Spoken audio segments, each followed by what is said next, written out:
Chris Kavanagh, our referee for this game, assisted by Scott Ledger and Matt Wilkes. Andy Davis is the fourth official. Don't forget, Talksport 2 is also the home of the NFL on the radio. 3 games coming up later on at 6 o'clock. The Bears against the Bucks, 49ers against the LA Rams at 9, and the Sunday night football is the Dolphins against the Patriots, all live coming up on Talksport 2 later on. But it's a high noon shootout here at the Den. Millwall against Leeds, and it's Millwall who get the game underway in their blue shirts, attacking the goal away to our left in the first half, and within the opening 10 seconds they win a corner.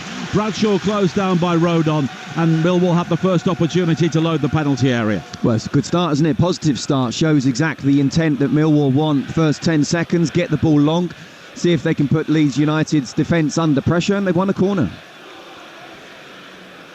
And 25 of Millwall's goals in the Championship came from set pieces last season. Here's the first one today from Longman, flicked on at the near post, and it was headed away eventually by Strike, and it will be a throw-in on the far side. But Millwall's ability from set pieces shown in the very early stages. Yeah, it's a good flick on there, wasn't it? Great movement from Tom Bradshaw, just got in front of his defender, and then you're just crying for someone to come on the end of it at the back post. But as I say, we're not yet a minute in, but it's been a good start from the home side. Another long throw, winged in towards the near post. Nonto, of all people, is there to head the ball away, but Millwall keep up the pressure at the start of this game. 2 1-0 wins for them so far, away to Middlesbrough and at home to Stoke. They lost here also by a goal to 0 against Bristol City. A long throw into the near post, nodded away again by Rodon, and now controlled on the far side by Norton Cuffy. Into the penalty area for Bradshaw, pulls it back across the face of goal, but it was blocked by Rodon, and it's scrambled clear on the far side for another throw-in. 90 seconds played here on Talksport 2, and Leeds simply can't get out. Well, that was really good defending from Rodon in the end, because it was Jake Cooper that found himself inside the 6-yard box, where if the ball had come to him from Bradshaw, he would have had a simple tap-in. Again, Leeds very much under pressure at the moment. Another long throw-in on the far side, in towards that near post, and Meslier comes and claims. Very good claim by the Leeds goalkeeper just to release that pressure. He looks for the early release himself on the edge of the box, but there was no real option for him in white shirts. And eventually he will hold on to it, and you can hear what the home crowd think of that as some autumnal sunshine breaks through the grey skies overhead here in southeast London. We can see the top of Canary Wharf twinkling behind the Docker stand on the far side. Meslier now plays it wide to this near side, and Archie Gray, who we spoke about before kick-off, is the option, but a heavy touch from him, and it's given away to Bradshaw, who was back in the Wales team in that game we brought you on Talksport 2 against Latvia on Monday night. And now an opportunity for Norton Cuffy, the teenager on loan from Arsenal, to bring it forward for Millwall again, and he will try and break into the penalty area beyond Byram, and Norton Cuffy is twisting and turning. Nonto comes back to make the challenge. Norton Cuffy rides that. A high ball across the penalty area. Longman was shaping for it, but Ayling is there to head the ball away, and it's fired in from fully 35 yards out from Murray Wallace, and it's dragged well wide. And with 3 minutes played on Talksport 2, it's still Millwall 0, Leeds 0. Yeah, 3 minutes in, but it took 2 minutes for Leeds United pretty much to get a touch of the ball, and that was Meslier coming out and claiming for that throw-in. Very, very positive start for Millwall, and I'll tell you what I'm looking forward to as well. Norton Cuffy down the right-hand side, and Sam Byram, you could see the way they were going at each other there. That's going to be a really good battle. Of course, when you've got a 3 at the back and there's a wing back there, if you're the left back playing in the 4, you've got to try and get your winger to do a 2-on-1 against him and take him the other way. But at the moment, it's Millwall very much on the front foot. And there's a makeshift look to the Millwall back 3 as well. No Sean Hutchinson, of course. Ryan Leonard, who is a central defender, or rather is a central midfielder, is filling in as a central defender. And they've had to reshuffle that again today. Murray Wallace dropping back into the 3, having been a left-back for most of the season, as 2 Leeds players collide inside the penalty area. Strike and Ayling as they chase down Tom Bradshaw and a long ball, and as they collide, the ball spins off Strike behind for another corner. Well, it's just a question now of Leeds just holding on at the moment. You know, you can see they've been unsettled, really. You know, Strike and Ayling, no communication between the two at all, and we're not even 5 minutes in. It's yet another corner, yet another set piece for Millwall. from Millwall's point of view, they've got to try and make sure they can score in this early period. Very much on top. If they do, then Leeds United under pressure. Ryan Longman will take the corner on this near side, the left. It's a very congested 6-yard area. Some wrestling almost on the goal line. Fisted away by Meslier. Longman will try and gather on this near side. And he will come in field onto the right foot. Now he picks out Mitchell.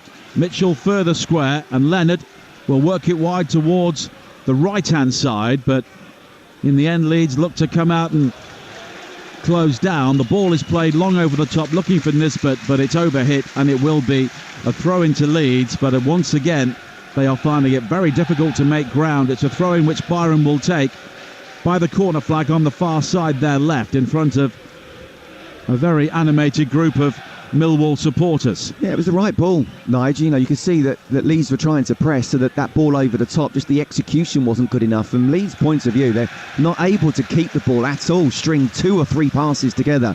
Because whenever they do get on the ball, then Millwall are already up there, all over them. So, as I say, from Millwall's point of view, you'd expect Leeds to come into the game as it calms down a little bit. But with Millwall being on top in these first 5 or 6 minutes, if they can get a goal, then it really will get everyone up here at the Dent. Quite a breezy day as well, as Ryan Leonard throws a long ball in towards the near post over the head of Campbell. Leeds will clear. Nonto will try and use his pace. Somerville was in support, but it's quickly won back on this near side. Longman with a high ball into the penalty area. Bradshaw nods it back. It's controlled inside the area by Campbell and laid back for Cooper, who fires in the shot. Now Bradshaw again appeals for handball. Campbell's shot hits a Leeds defender on the edge of the 6-yard area. Mitchell gathers now on the edge of the Leeds box, but Nonto forces him away from the penalty area, but Millwall maintain possession. They change the point of the attack. Longman now down the left, right for the ball in, looking for Bradshaw, who goes up with Meslier. Meslier's lost it. It's all the way in, is it? Well, the referee's given the free kick anyway. It was one of those challenges between the goalkeeper and the centre forward, and these days the goalkeeper will always get the free kick. Well, they will, and we don't have the benefit of a replay here. And at first you'd probably say in today's game it's a foul. Bradshaw's got his arm up, there's contact made, but you want your goalkeeper coming through the centre forward. If he doesn't think he can catch it, then punch it. And as I say, not just punch the ball, but come through a bit of the centre forward to let him know you don't want to do that again. Now, I just feel that from a physical point of view, Millwall at the moment just completely on top. Leeds not able to be able to handle them. Now Ampadu wide towards this near side, and Ayling again, and it's back in field to Roden, who had her arms outstretched there, just talking about the lack of options further ahead of him. And Leeds will try and build here for the first time. Nonto had Byron making the run in behind, but it's back to Strike, and now Nonto again. And of course it did seem that he was on his way out of Ellen Road, but they held their nerve at the end of the transfer window. And he's a full Italian international playing in the Championship, but only 19 years of age. And once again, Leeds were trying to build right down the centre, but there is no room to breathe for them at the moment. Sam Byron was quickly closed down by Bradshaw. Meslier looks to go long now, and there's a leap on the far side, but Ruta unable to win it cleanly, but Leeds do have a throw-in. It's actually really good play from Millwall, both with and without the ball. When they're with the ball, they're actually creating chances, or at least set pieces. When they're without the ball, Leeds wanting to play out from the back, but they're pressing high, and therefore Meslier is just knocking the ball long, which is just what the back three of Millwall want, and have a 50-50 header there. Leeds trying to get the ball down and play, but at the moment they're nowhere near where they want to be in terms of controlling the tempo of this match. Well, only Sunderland have a younger average age in their starting 11 so far this season than Leeds, and they've used 25 players as Daniel Farke looks to find the right blend, and of course players have come and go during the transfer window, but he made the point before kick-off that he won the league twice here with Norwich in the Championship, and on both occasions his teams did make slow starts to the campaign. They didn't really get going until the middle of September. Nonto coming forward now, has got support from Byram on the left. Low cross into the penalty area. Cooper steps in before Ruta to guide the ball away, and it will be a throw into Leeds down their left-hand side. Well, I think that's the first time they've got into the final third, isn't it? And it wasn't the best of balls, but at least they worked it well down that left-hand side. Sam Byram, he's such a versatile player, isn't he?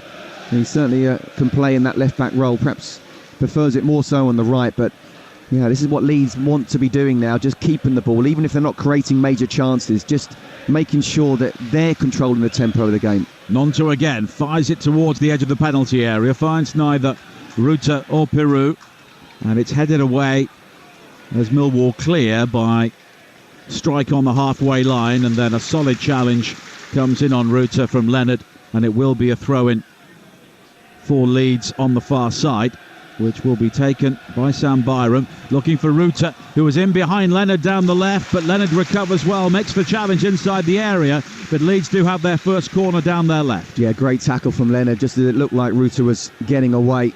And one of those tackles, Nigel, where you have to time it perfectly, because if not, it's a guaranteed penalty. But this is better now in the last couple of minutes from Leeds, getting a bit more possession and also territory as well. First set piece for them. 10 minutes played, 0-0. And the corner is whipped in towards the near post, and there was a jumble of bodies there and some confusion as Strike tried to control the ball only a couple of yards out, but in the end the ball ricocheted away off the Dutchman behind for a goal kick. And neither side, Scott Minto, has been defending set pieces convincingly in the opening 10 minutes or so. No, they haven't, and I'm sure, perhaps even more so Gary Rowett and Millwall, but certainly Daniel Farker and Leeds as well. If they can try and, be a very good side in set pieces, that can help you so much during a season. It really can. And these type of tight games, Millwall away, difficult place to go. Even if you keep a clean sheet and nick one with a set piece, then that's a very good result indeed. Millwall, on the other hand, home or away, will be looking to try and make sure they're good at set pieces. So, yeah, certainly need to work on them both going forward and defensively. Leonard now with the ball over the top, looking for Nesbitt, but it's guided away by Rodon. And here is Gray, who is a very upright runner, the 17-year-old, always playing with his head up and always looking to use the ball well. Now, Ampadu, who after a succession of relegation campaigns on loan from Chelsea, now has a permanent home with Leeds, which at his stage of his career he really needed. Yeah. Nonto down the left now, has support from Byram, who as a former West Ham player is always welcome at the Den, but now Nonto was caught by Norton Cuffy. The free kick was taken quickly, but too quickly for the liking of Chris Kavanagh, and Leeds will have to reset. Yeah, I think for Ethan Ampadu, he's made a great start to his Leeds United career as well. Made a really good impact in the opening few games. Just needs to play, important. Doesn't he? He does, absolutely. That's all he needed. And with respect, he wasn't going to get into the Chelsea first team. And sometimes, Nigel, when you go away on loan as well, you don't quite feel 100% with that club. I'm not saying he didn't do well, but now he's not just a permanent player at a different club. He's at a big club. Leeds United, for me, a top 8 Premier League club, just not a top 8 Premier League side. But they have a free kick on the far side, and it's floated high towards the far post. Strikers challenging for it, fisted away by Bielkowski, and it's a big day for him, back in the Millwall first team at the age of 36. His first league game since New Year's Day, but it's given away by Ayling. An early ball forward played over the top by Mitchell, looking for Bradshaw, but it was overhit with more precision there. Bradshaw would have been away. Yeah, got to be careful, just a misplaced pass there, and suddenly Millwall looked like they could have been in. Leeds have come back into it now in terms of just having a bit more possession. The last thing they want to do is give away a silly pass and let Millwall go on and score. Now Somerville plays the ball off Longman on this near side, and it will be another throw-in for Leeds. And Ampadu now has it in the centre circle, looking to his left again. Both Byram and Nonto are forward. Byram now, Nonto has to check his run to stay onside eventually, but Byram has made the run in behind, and Millwall haven't tracked that. The low ball back looking for Peru. Peru almost wins it back inside the penalty area from Leonard, but fouled him, and it will be a free kick. 13 minutes played here on Talksport 2. It is Millwall 0, Leeds 0. Another long ball forward. Two Welsh internationals, Rodon and Bradshaw, in pursuit, and Rodon does really well. He shoves Bradshaw off it, then controls it. Meslier inside the penalty area, though, with a heavy touch. He's put Ayling under pressure. Ayling on the ground, tries to head the ball, appeals for handball inside the box. Chris Kavanagh points to his head and said he headed the ball away on the ground. We saw Andy Gray do that once, famously for Everton, and Ayling there having to improvise. Then a challenge is made on Nesbitt by Peru. Millwall were looking for the free kick, nothing given. Here is Ruta coming forward now for Leeds. White and Nonto on the left-hand side. Back towards Ruta. Now Peru inside the penalty area. Brilliant goal. Joe Peru with an absolutely fabulous finish for Leeds United. And Millwall were carved open right down the centre. The home crowd are furious. They wanted a free kick, but Leeds played on, and they played on superbly. Precision passing all the way through, and Joel Peru showing why he's one of the coolest finishers in the Championship. And it's Millwall 0, Leeds United 1. Well, look, first of all, I think Millwall fans wanted a penalty, and they thought that Luke Ayling went on the floor and it actually hit his hand. I don't think it did, but I do think there was a foul and should have been a free kick. But fair play to Leeds United, the way they counter-attacked so quickly. Really good pace, not letting Millwall get into it, and it was just one touch stuff in the end. And Joel Peru, we know at this level he can stick the ball in the back of the net. Really good movement, good first time pass to him, and it gives Bielkowski no chance whatsoever. But a very controversial goal. As I say, Millwall fans here not happy at all. They felt that, one, it should have been a penalty.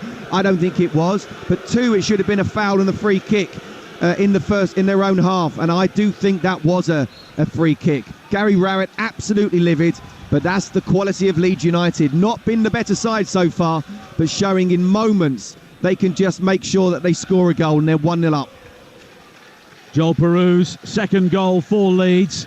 Only Alexander Mitrovic has scored more goals in the Championship since Peru made his debut, and of course he got 43 in one season.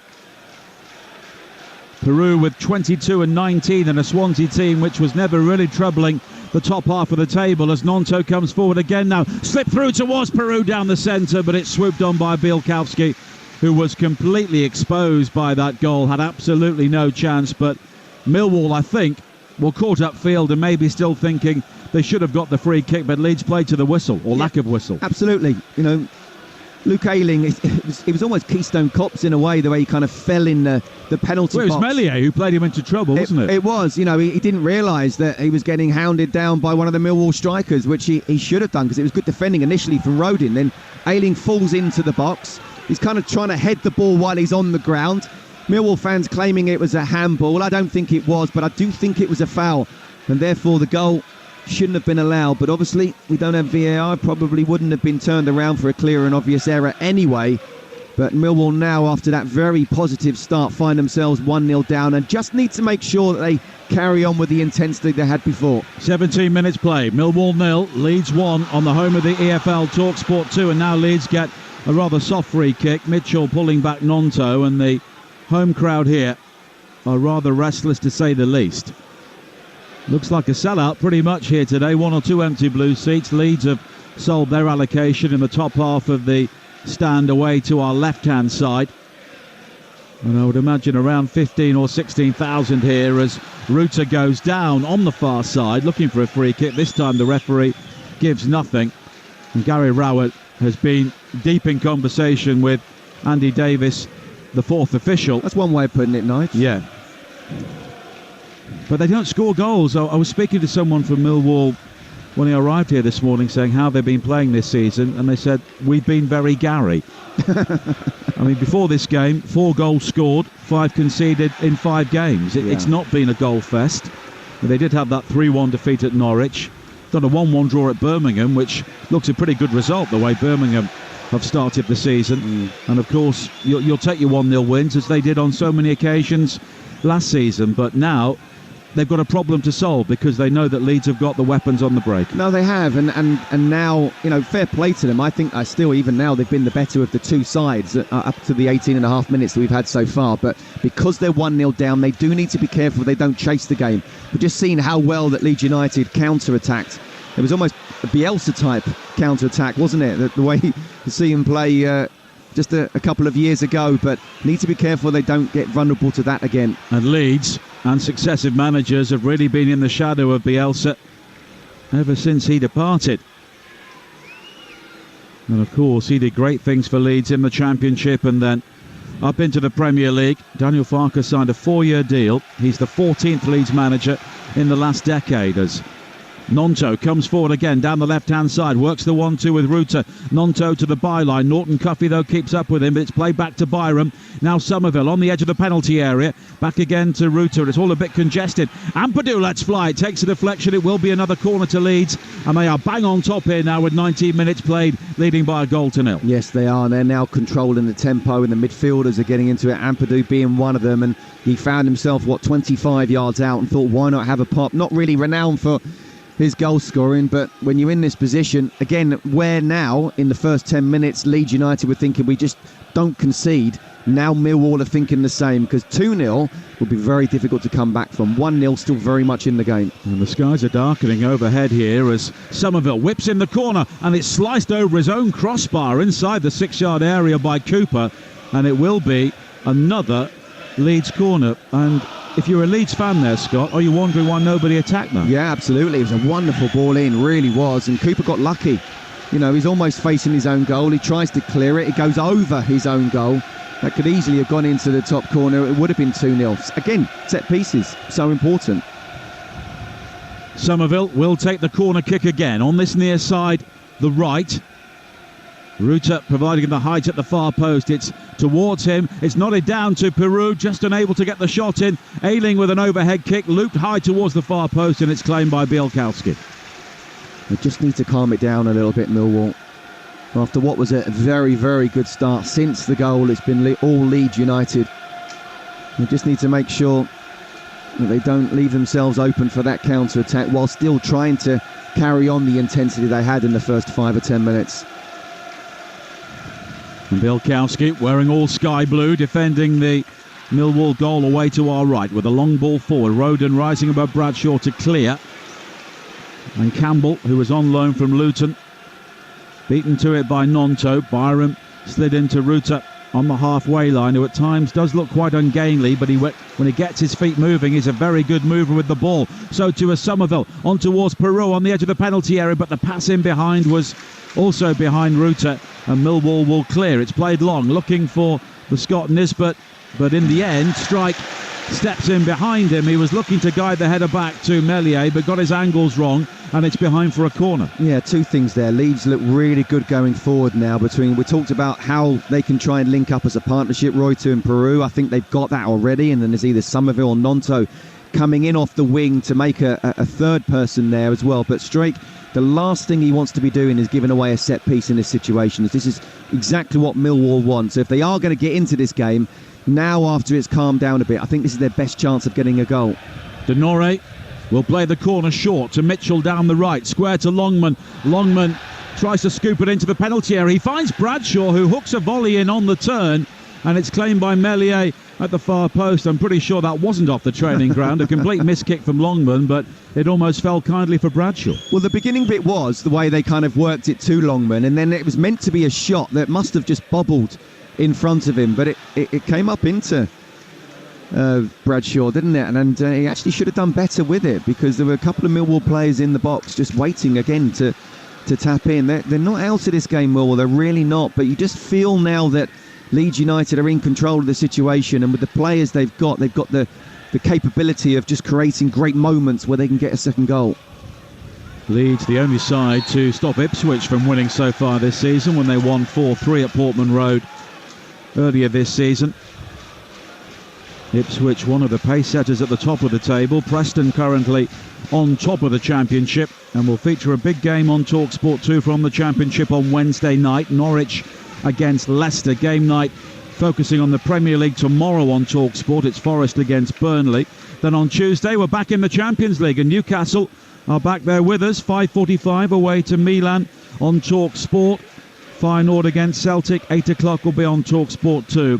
And then Bayern against Manchester United, also on Talksport on Wednesday night. Millwall looking for another free kick. They believe there was some pushing on the edge of the penalty area from a high ball played forward, but Leeds will break again. Ayling looking for Somerville, who nods it into the penalty area, clips it towards goal, and it's just wide. What a goal that would have been from Somerville. He was way out on the right-hand side, and he spotted Bielkowski off his line and almost caught him out.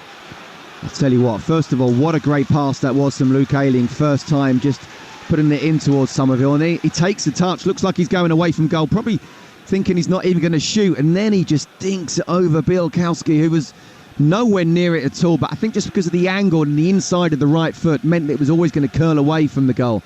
But again, that's what I talk about moments. They've got these players who are capable of just creating something special at this level, and that's why I believe that still, for me, they're one of the favourites to go up automatically.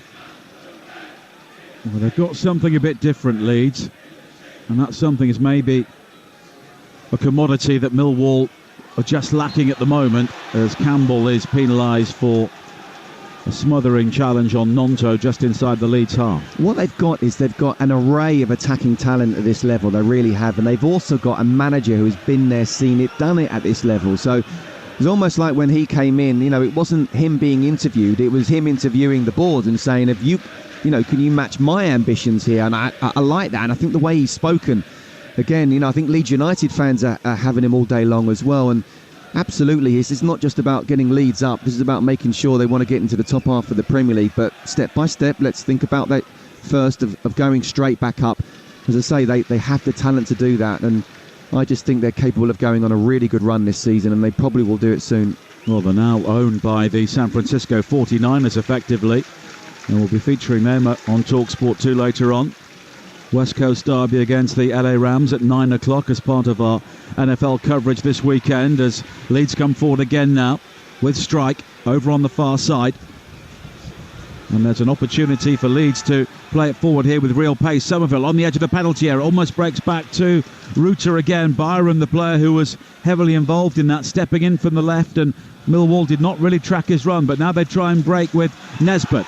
Wide to this near side and Longman. Nesbitt believed his run there was just blocked off by Roden, but no free kick given by Chris Kavanagh, and it's back with Cooper on the edge of his own penalty area. He quickly sweeps it wide to the right, and Norton Cuffey, a player who was on loan in the Championship with both Rotherham and Coventry last season, so he knows all about this level. 26 minutes played on Talksport 2, the home of the EFL, and it's Millwall 0, Leeds 1. Joel Peru scoring the only goal in the 15th minute, although it was a controversial one. Longman with a cross into the penalty area for Millwall, looking for Bradshaw, cleared away by Roden.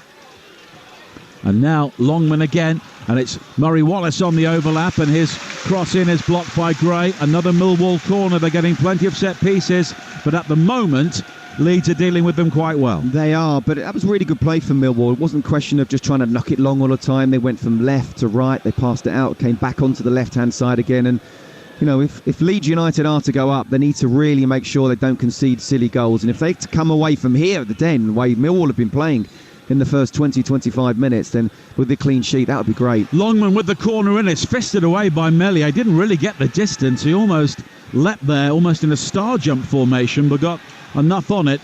And Leeds will try and break with Somerville, found by Rutter on this near side. Somerville goes down, and as he did so, he handled the ball, but Chris Kavanagh allows Millwall to play on because they've got possession. And I'm not sure that Millwall necessarily wanted the advantage there. They'd have preferred the free kick to try and reset, and Gary Rowett continues to be in the ear of Andy Davis, the fourth official. And I'm sure he's still chuntering about the decision or the non-decision in the build-up to the goal. Now Gray losing out to Campbell in the air, midway inside the Leeds half. Mitchell for Millwall. Campbell again now, he can play it wide to the left-hand side, and Longman onto the right foot, the cross in deflected into the path of Campbell, and now Denore and Bradshaw with a low cross in, and Roden was in the way, and it will be another corner kick on this near side. Yeah, it's a good response for Millwall, isn't it? After that goal, Leeds were on top for 5, 6, 7 minutes, and you're kind of thinking, okay, what's going to happen here? If Leeds go 2 up, it's very difficult for Millwall to come back into it, but no, they're showing a lot of character, really trying to knock on the door, getting set pieces, just need that quality ball in, and then who can get on the end of it. Corner kick on this near side. Longman again, deeper this time, far too deep, swirled beyond everybody. That's poor. And Ayling will just shepherd the ball out of play, and it will be a throw-in for Leeds United. And at the moment, they are dealing with everything Millwall are throwing at them quite comfortably. Yeah, they are, to be fair to them. Defensively, they were under pressure in the first 5-10 minutes, very much so. Yeah, kind of held out. Meslier, for me, doesn't give me lots of confidence. He's come out a couple of times across his. One time he got a bit bullied by Bradshaw and slightly lucky that it was a free kick. Another one, as you said, almost like a star jump. That tells me the keeper's not quite sure what's happening and just wants to make himself as big as possible. But at the moment, the back four of Leeds are defending very well. Only 5 clean sheets for him in the Premier League last season, of course, different levels. But Sheffield Wednesday are the only side who have not scored against him so far in the current campaign, although Millwall are yet to score here with 29 minutes played. Nisbet now fastened onto a ball from Bradshaw, tries to play it back to Bradshaw inside the area, but Byram is there to clear the ball away. And now Somerville, with that low centre of gravity, spins away from the challenge of Campbell but runs into Norton Cuffy. Denore quickly forward for Nisbet, who is away from Millwall down the left hand side. Longman in support. Bradshaw waits at the far post. Nisbet finding Longman now. He could be set up for the right footed curler. Longman comes in field. He does curl it, and it's turned aside by Meslier. A good save from the Leeds goalkeeper as Millwall produced their first real shot on target. Yeah, really good play from Longman there. Too easy from the Leeds defence. Just allow him to come inside. You know what he's going to try and do. There's a good tackle in there from Leeds, but you know what he's going to try and do. He's going to come inside, open up the goal on his right foot and have a shot. And just been a slightly critical of Meslier, but that was a really good save. It's a big man, Meslier, but he got down very quickly there. Ayling heads it forward now for Leeds. It's such an open game, this, with half an hour played. Leeds leading by 1-0 on Talksport 2. And we also have Europa League action coming up on Thursday night. Liverpool playing on Thursday nights in Europe this season.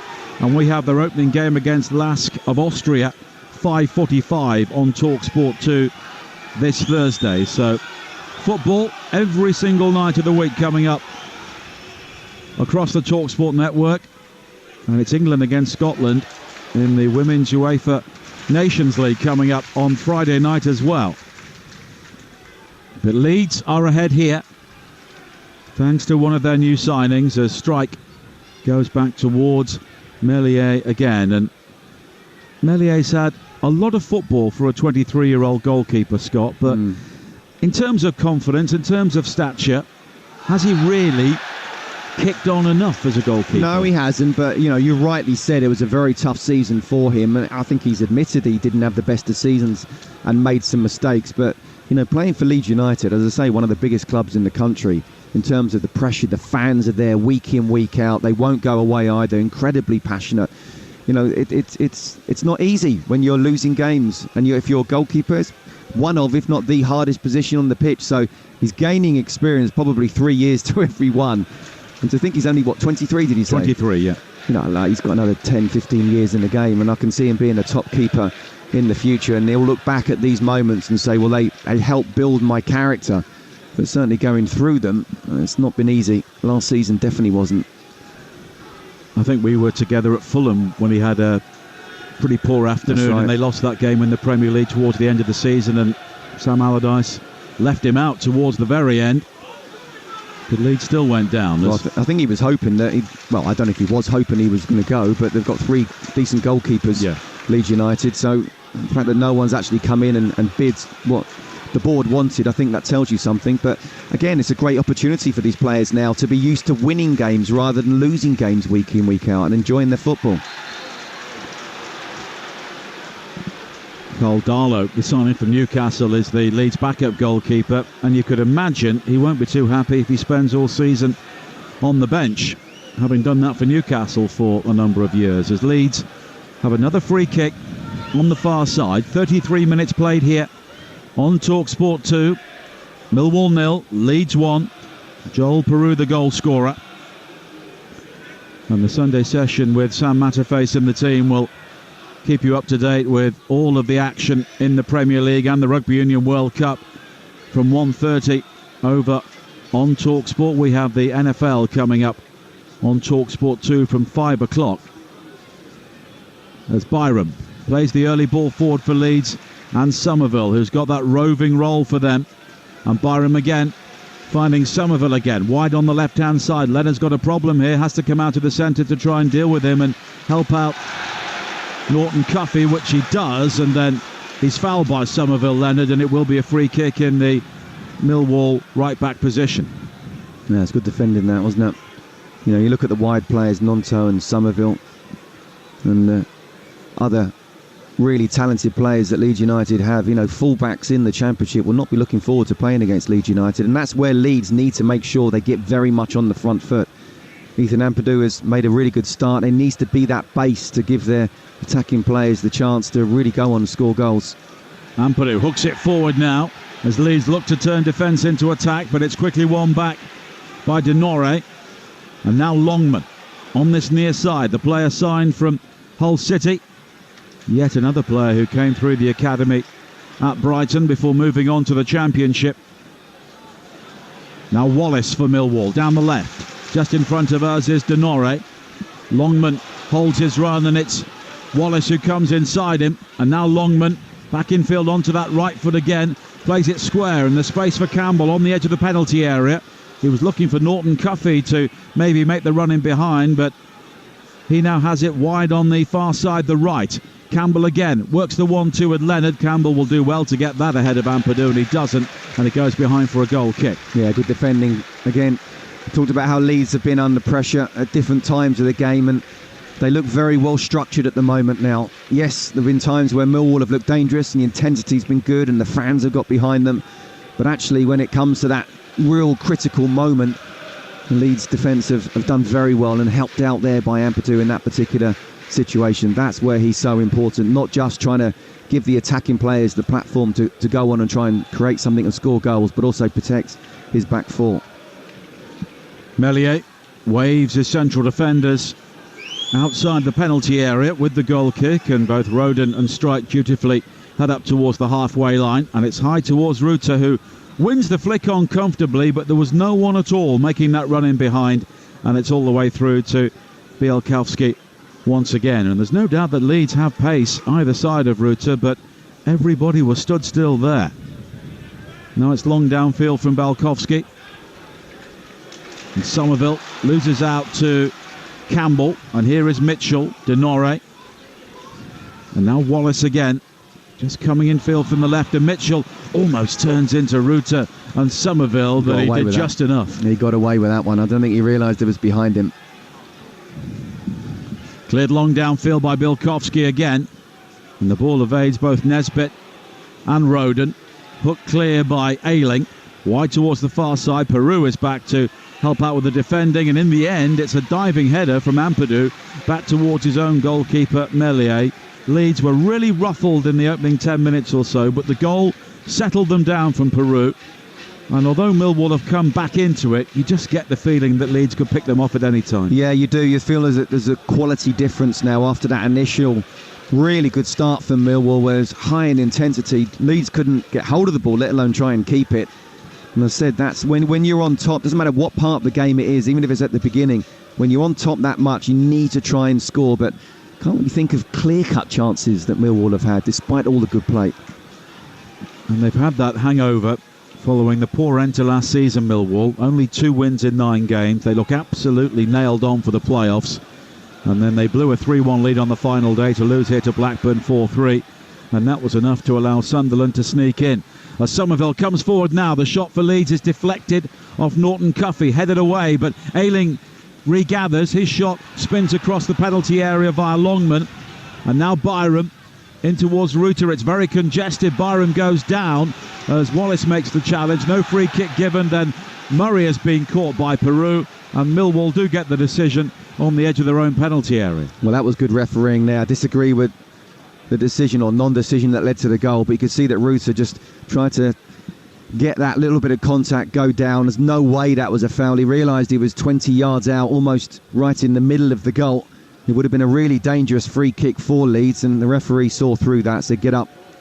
No way was that a foul. And we brought you some big games in the Championship so far this weekend. Leicester winning 4-1 at Southampton on Friday evening. Cardiff winning the South Wales derby last night, beating Swansea. And there's a former Swansea player who is down on the field of play now on this near side. There was an aerial duel involving Longman and Roden has gone down clutching his face, and he's not the sort of player to go down in this sort of manner. No, but there was nothing to it. Both of them were going for it, and I think it might be a question of Rodin almost headbutting the back of Longman, but Longman got there first. There's no way was it anything to do with an elbow up or anything like that. Well, Rodin is flat out at the moment, spread-eagled across the touchline. And two members of the Leeds medical team are there to check on him as both sets of players head towards the halfway line to get some words of wisdom from their managers. So a reminder, on Talksport tomorrow night, Forest against Burnley from the Premier League. Tuesday night, 5:45 in the Champions League, Milan against Newcastle. Feyenoord against Celtic is live on Talksport 2 at 8 o'clock. Big games in the Championship as well coming up on Tuesday. Southampton against Ipswich. Sheffield Wednesday against Middlesbrough, two sides without a win. And Preston against Birmingham, two of the sides towards the top of the table. Then on Wednesday night we have Bayern Munich against Manchester United on Talksport. Norwich against Leicester from the Championship is here on Talksport 2. And Lask against Liverpool, 5:45. Talksport 2 is the Europa League offering on Thursday night. And of course Leeds have been regulars in Europe over so many years, and on this day in 1969 they played their first ever match in the European Cup and they beat Lyn Oslo 10-0. A bit tighter here this afternoon. Only you could know that. I would argue that Leeds have got a few more better players in 1969 as well. Absolutely. I saw it on social media this morning. Okay. I'm not going to claim any great knowledge on that. I think Mick Jones scored a hat-trick. Johnny Giles was on the score sheet as well. But so far, Leeds have dominated many aspects of this game, nearly 60% possession. And Millwall have really been relying on their more direct approach and set pieces. Rodin is still receiving treatment here. Well, they've got to be careful, haven't they? It's a head injury, Yeah. so they've got to be absolutely spot on. I don't know whether there needs to be some kind of concussion substitute or whether he needs to just come off completely. But obviously they're a lot more careful now than they used to be. Certainly back in my day, it'd be put a bandage around your head and crack face. on. Absolutely, the old magic sponge. Used to work a treat. But no, they've got to be careful nowadays, and rightly so. Well, they're going through those concussion protocols at the moment. Rodin does look a bit groggy. A member of the Leeds medical team was just holding him square on to ask those particular questions. And they will make the decision as to whether he can continue here. I do remember actually, Nigel, I was at West Ham one time and I was told the story that Ian Pearce went down with a head injury. It was at Old Trafford minutes ago. I think West Ham were 1-0 up. And John Cross, the physio, said to Harry, "Look, Harry, he doesn't know where he is." He said, "Tell him he's Bobby Moore and get him back on the pitch." Times have changed. I think that was the game when Paolo Di Canio scored the only goal in the FA Cup. He was at West Ham yesterday watching the game against Manchester City. What a player he was. One of the best I ever played with. Well, Rodin is having his head swathed in bandages at the moment, so he will be coming back on. Leeds continuing with 10 players at the moment. Ampadu has dropped into the back four, and that's a position he knows very well. But Leeds look to press now against 10 men, with Norton Cuffy down the right, infield towards Mitchell. And at the moment, much of what Millwall are doing on the ground is being played in front of Leeds. But now Longman will try and produce something down the left, bobbing and weaving into the penalty area. He goes down under the challenge of Nonto. It would have been a very cheap penalty award. And then Nonto is almost cut in half by Wallace. I think that would have been a yellow card in the Premier League, but nothing given in the Championship apart from a free kick. Well, first of all, correct decision that it wasn't a foul and a penalty in the box. Really good defending from Nonto, and that's what you want from your wide players. You can have all the talent in the world, but if they don't track back and help out your fullbacks, then as a team, you will be conceding goals and make it tougher for you. So well done for him. And then, Wallace realised that he didn't want Nonto for the ball and him to get past him, so he said, OK, the ball's going, you're not. 90 seconds of normal time to play in the first half here on Talksport 2. Here is Peru, the goal scorer, but he's denied a run on goal on the edge of the penalty area by Cooper. We'll be looking back on the weekend's action in the Championship coming up during half-time here on Talksport 2. And we'll be hearing from Kieran McKenna, Michael Carrick, Russell Martin and Enzo Maresca. As Longman brings it forward now on the far side for Millwall, but he's quickly closed down by Jorginho Rutter, the young Frenchman, signed for £35 million from Hoffenheim. But he's one of the big money signings that Leeds have retained. Of course, so many players left on loan following relegation, players who cost collectively £115 million are no longer at the club, and they brought in £3 million. A number of them have gone out on loan for now, and they may be back if they get promotion to the Premier League, but they've cut the wage bill significantly. Bradshaw now sweeps it wide to the right-hand side, and Norton Cuffy, high ball in looking for Nesbitt, good leap to head away from Ayling, but now Longman has it inside the penalty area, left-hand side, he comes back in field, Mitchell strikes it, there's a Millwall player prone inside the penalty area, Nesbitt, the ball whizzes over his head, and it's behind for a goal kick. Yeah, good play from Millwall, just trying to get that goal before half-time, not quite able to. They're not giving up, they're showing a lot of character, but you just mentioned about the Leeds United players who've gone out on loan. I'm not sure the fans would have them coming back, saying, oh, you didn't want to play with us for us in the Championship, but you will in the Premier League. Well, the money talks, but yeah, I know exactly Leeds what United fans will say, okay, money talks, but you're not coming back to my club if you didn't want to play for the club when we were down there in the second tier. So it's going to be interesting to see what happens if and when Leeds do go back up. We're into 5 minutes of added time at the end of the first half here. Of course, Rodrigo and Adams were sold on permanent deals. Aronson, Llorente, Christensen, Roca, Verba, Harrison and Sinistera all loaned out. Sinistera going to Bournemouth, and Jadon Anthony, who came the other way on loan, is on the bench here today. Denore, good ball forward for Millwall. Wide to Nesbitt on this near side, the left. Wallace makes the run into the penalty area, supporting Bradshaw. Nesbitt tries to pick out Denore again, but it's a good takeaway from Archie Gray, and then Nonto has been fouled, and Nonto looks imploringly towards the referee, claiming he's received a good deal of treatment so far in the game, but Leeds do get the free kick. Yeah, but he did really well there. Again, just the way he's come back and helping out, and then his quick feet just drew the foul. So, you know, just before half-time as well, that's what you want to try and do, stop the game, stop any kind of momentum that Millwall can be having. So he's done really well defensively as well as looking dangerous going forward. Meslier with the free kick. We're 90 seconds into 5 added minutes here on Talksport 2. Leeds leading by a goal to nil. Ampadu with a high ball forward. Rutter will chase, but Bielkowski will allow the ball to drift behind. And arguably, Meslier of Leeds has been the busier goalkeeper so far, but it's his team who lead by a goal to nil. Yeah, certainly in those first 10 minutes. He looked very much under pressure.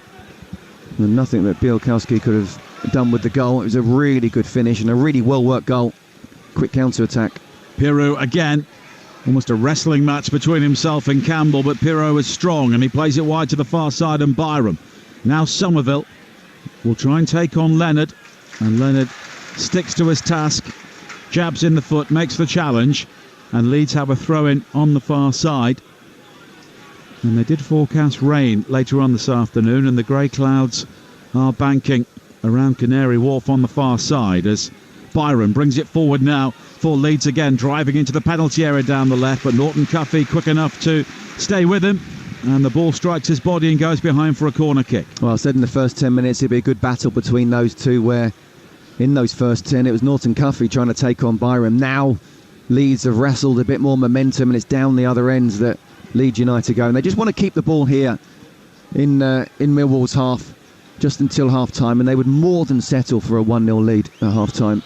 Somerville whips in the corner, Ayling unmarked at the far post, but he rose well above Leonard, but the ball just skimming off his ponytail, and it will be a throw-in to Millwall on this near side. And you feel at the moment Leeds have got Millwall where they want them, but yeah, Millwall are the sort of team where they can conjure up a goal from very little. Well, it's 1-0, so they're always in the game. Just it could be a mistake from Leeds, it could be something special from Millwall, could be a set piece. Very much in the game, but yeah, Leeds look in control at the moment, but you know, as I say, anything can happen so far. Well, if Leeds United were to get a second goal, I do not see Millwall coming back into it. Nonto on this near side, turning into trouble, turning into Bradshaw. Quickly plays it forward down the left, but Meslier coming out of his penalty area. Safety first from him into the lower tier of the stand beneath us, and it will be a throw into Millwall on this near side as we enter the final minute of added time in the first half here on Talksport 2, with Leeds 1 up. Now Wallace wide to this near side, and Cooper. Leonard turns and goes all the way back to Bielkowski. Terrible clearance from him, straight to Ruta, and then Ruta goes down, challenged on the edge of the penalty area by Cooper. Nothing given by the referee. If he had given a free kick, it would have been a straight red card. It would have been, absolutely it would have been, because that would have been a goal scoring opportunity. Bielkowski, to be fair, came out really quickly, but it's a poor kick from him. And again, the last thing you want to be doing is making a mistake just before half time when you're 1-0 down. Got away with that one. Throw into Leeds on this near side, which Luke Ayling will take. And we're just looking to manage the clock here as we tick beyond the 5 minutes. That's half time, and you can hear one or two boos from the home supporters around us here at the Den, mainly reserved for the referee Chris Kavanagh, because it was his failure to award a free kick for a challenge on Kevin Nisbet, which really angered the home team and supporters after 15 minutes. And you can hear the reaction now as Chris Kavanagh heads towards the tunnel beneath us here at the Den. Leeds swept forward right down the centre. Millwall were caught out of position, and after a terrific one-touch move, it was Joel Piroux who slipped the ball under Bartosz Bielkowski to give Leeds the lead. Millwall have been on top before then, one or two set pieces whizzing across the penalty area. Since then, Leeds have offered more quality. Crescencio Somerville's lob drifting just wide, although Ilian Meslier did have to make a fine save to keep out a low curler from Ryan Longman. But Scott Minto leads a goal up, and good value for it. Yeah, I think so. I think after that sort of initial start for Millwall, where again we talked about how it was really important to try and get and score when you're on top, get that first goal. Leeds came back into it. I do think it was a foul. I don't think therefore it should have been a goal. But I think since then they've shown their quality. Millwall haven't given up. They showed a lot of character. They're huffing and puffing more than anything else in terms of creating really good chances. And you just get the feeling that it's Leeds United. If there needs to be another goal, they have the quality to open up the Millwall defence and get it. Zian Fleming on the bench for Millwall. He could be the sort of player to unlock this Leeds team. Well, he'll be desperate to get on the pitch. You know, it's not happened for him this season after what was a good season last season. He'll look at that and he'll be trying to study. You know, strikers, any player really on the bench should be studying, but even more so a striker. Okay, let's have a look at the two centre-backs. How do they play? Where do they look weak? And then when you come on, you really try to play on that. So I would not be surprised the longer it stays at 1-0, Gary Rowett making a decision. I don't think he will at half-time, but I do think that at some point you will be seeing him on the pitch and maybe a few other attacking players, because this is a game that Millwall need to be seen to be trying to attack, and they are giving their best. But I just feel that defensively Leeds look pretty strong, and as I say, they've got the individual quality. Even though it was a really well-worked and 1-2 touch goal, they've got the individual quality where they can create and score a second. And you look at this Leeds team, we said it's the youngest starting 11 in the Championship apart from Sunderland's, and they're all 16 at Sunderland. And Luke Ayling, the only player over the age of 29, and there is a sense that something is coming together. Yeah, I think so. Listen, again, we talked about it at the top with the fact that it took a long time in the summer for the takeover to happen, and then Daniel Farke had, then he came in. Then there were a lot of players who were wanting to leave, and then you could only sort of concentrate on who's coming in. Obviously, getting towards the transfer window, the deadline, there's more work there. So it's almost as if Leeds United are about 4 to 6 weeks behind many other clubs, just because of the way the process has happened in the summer. I talk about how the best signing, I feel, is Daniel Farke himself. He's been there, seen it, done it. He's handled himself really well in press conferences. He knows exactly how he wants his team to play. The goal itself was very Marcelo Bielsa-like. So, he wants his players and his teams to be playing in that kind of high press, high intensity. So I just think it's a marriage made in heaven in terms of what the Leeds United fans are looking for after what happened, Bielsa, with Jesse Marsh, and obviously since then as well, with Harry Gracia, and then there's Big Sam who came in. this is more of a Bielsa type of manager, and the fact he's got to try and do now is find out what his best 11 is and almost try and stick to that. The games come thick and fast, but quite often, more often than not, you want to try and, as much as possible, stick to that 11. Don't make too many changes. Get them to have a partnership all over the pitch. And I genuinely believe, even though they weren't able to break a Sheffield Wednesday down just before the international break, that they will be able to break teams down in the Championship and go on a winning run.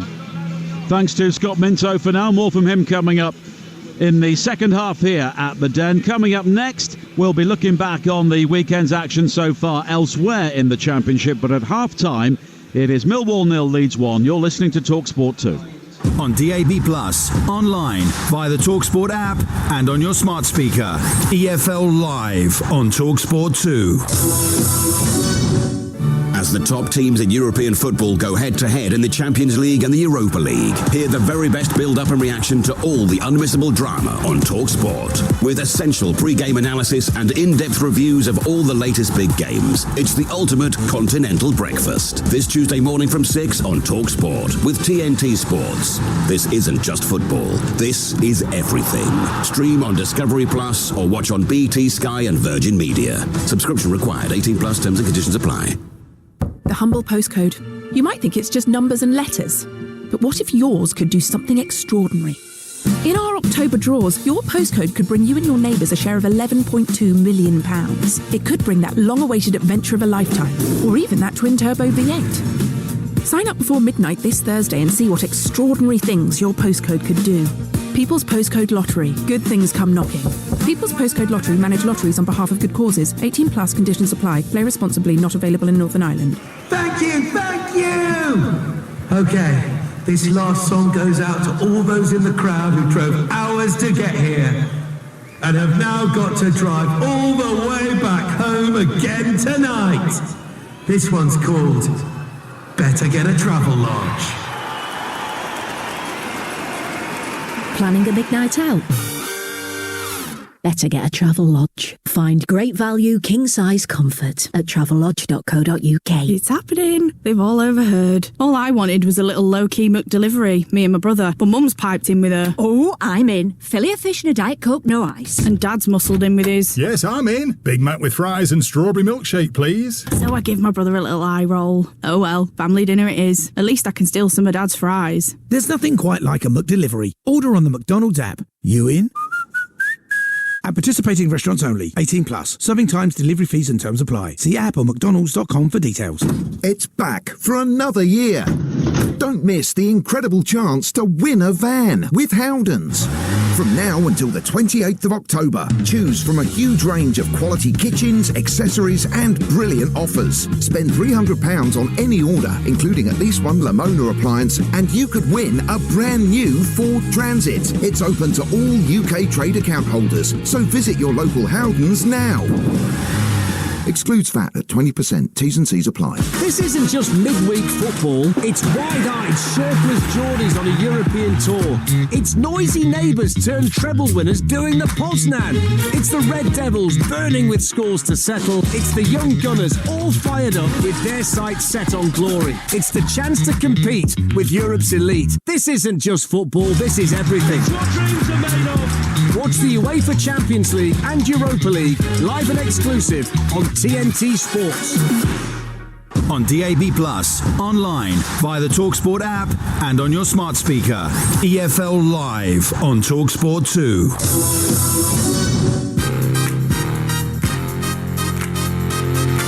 It's a high noon shootout here at the Den. Millwall against Leeds. Millwall were looking for the free kick, nothing given. Here is Ruta coming forward now for Leeds. Now Peru inside the penalty area, brilliant goal! Joe Peru, and Joel Peru showing why he's one of the coolest finishers in the Championship. Gary Rowett absolutely livid, but that's the quality of Leeds United. Ayling looking for Somerville, who nods it into the penalty area, clips it towards goal, and it's just wide. What a goal that would have been. Nisbet finding Longman now. He could be set up for the right-footed curler. Longman comes in field, he does curl it, and it's turned aside by Meslier. And welcome back to the New Den. The second half of Millwall against Leeds United coming up shortly on TalkSport 2. Time now to look back at the weekend's other Championship action. And Ipswich made it 5 wins from their 6 games back in the second tier, following a 1-0 success at Sheffield Wednesday. And after the game, their manager Kieran McKenna says they're not focusing too much on the results so far. For us, we genuinely do always just focus on performances. So, whether we've won 5 games out of 6, we could have won 6 out of 6. But the games are really hard and really tight, so we could have won 3 or 4 out of 6. So the main thing for me is that, what I wanted to see from us performance-wise, the bravery that I wanted us to play with, the bravery to carry our principles and our style of football from League One and go and try and implement that in the Championship with, largely the same group of players, and show that we could do a lot of the things we've done well last year against bigger teams and bigger clubs and better players. I think that's the bit that's been really pleasing, and that's what we hoped for, but of course you never know how you're going to make that step. So we've managed to do that at the moment. That's a big positive for us, but we know it's not going to get any easier, and it's going to get harder, and the games are coming thick and fast now. So it's great to have had a good start. It's great to perform in a way that the supporters can be proud of and we can be proud of, and the fact that we're winning games and we're picking up points early in the season, that's always great as any team, but certainly as a newly promoted team. So Ipswich going well. However, one team still without a win this season is Middlesbrough, who suffered a 2-1 defeat at Blackburn Rovers. That result leaves them bottom of the Championship with just 1 point from their opening 6 games. And despite that, manager Michael Carrick says there's still plenty of belief the squad can turn things around. Listen, there's no hiding from the fact that we haven't had good results as well, so it's not like the boys are coming in bouncing with belief and loads of confidence. I think there's a good belief, and I think there's an inner confidence, and that's still when the results don't go for you, it doesn't come easy, and I can't fault the players. I thought they weathered the storm early. They grew into the game. The belief grew. We had another setback after half time, and they come back into it again and kept giving everything they've got. And that's really encouraging signs for me, really. Moving forward for the games to come in the weeks and months ahead. And a big game coming up for Borough in midweek when they play Sheffield Wednesday, one of the other sides towards the bottom of the table. Looking back on Friday night's action, Leicester remain in the automatic promotion places with a 4-1 win over Southampton. It was live here on Talksport 2, and after the game, their manager Enzo Maresca spoke with Ollie Klink. Well, Enzo, a thumping win. How did you see it? Happy with the win, first of all, but also especially for the performance of the players that work very hard on the ball and off the ball. I know you're very analytical about your performances. Was there anything that you weren't happy with, potentially some of the defensive displays? No, to be honest, because we prepared the game to be an aggressive team. We show that we were aggressive. Sometimes when you are aggressive, in the moment that you lose a duel, when you are so aggressive man-to-man and you lose one duel, they have an extra player and they can be dangerous. But at the end, I think worth it to go so aggressive. Finally, how important is this win? I mean, Southampton are going to be one of those teams you'd think up there at the end of the season, but what a statement that is tonight. No, very important to win tonight, but not because it's Southampton. It's important to win against any team. We lost the last one against Hull, and tonight we win again. That's the view of the Leicester manager Enzo Maresca. Meanwhile, the Southampton boss Russell Martin says their fans shouldn't panic yet, despite back-to-back defeats. People will overreact and say what they want about it. We conceded 4 goals. I'm really angry about that. I'm disappointed, but the lads gave everything. We pressed relentlessly. We had some brilliant chances, and we don't score, and they do. There was some frustration from the fans aimed at you in the dugout, and of course the fans started to empty the stadium fairly early in the game. Can you understand where they're coming from with their frustrations at the moment? Yeah, of course. Football is so interesting because 2 games ago everyone's loving it, everyone's loving life. We're unbeaten, and now 2 games later we're a terrible team. I'm sure there'll be people saying what they want to say. But if anyone thought we were going to get to where we want to get to without any pain, then that's really naive. So. It's been the same at every club I've been at, and by the end of every club we've been at, we felt a really strong connection with the fans, and the fans have enjoyed what we've done on the whole. Obviously, you're not going to please everyone, so we'll make sure of that. But it's so early. You have a choice to either really support your team and go through the pain with us, and to stick with it because it'll be worth it in the end, or you can make it a bit more difficult for the players. On Tuesday night, we'll just have to wait and see.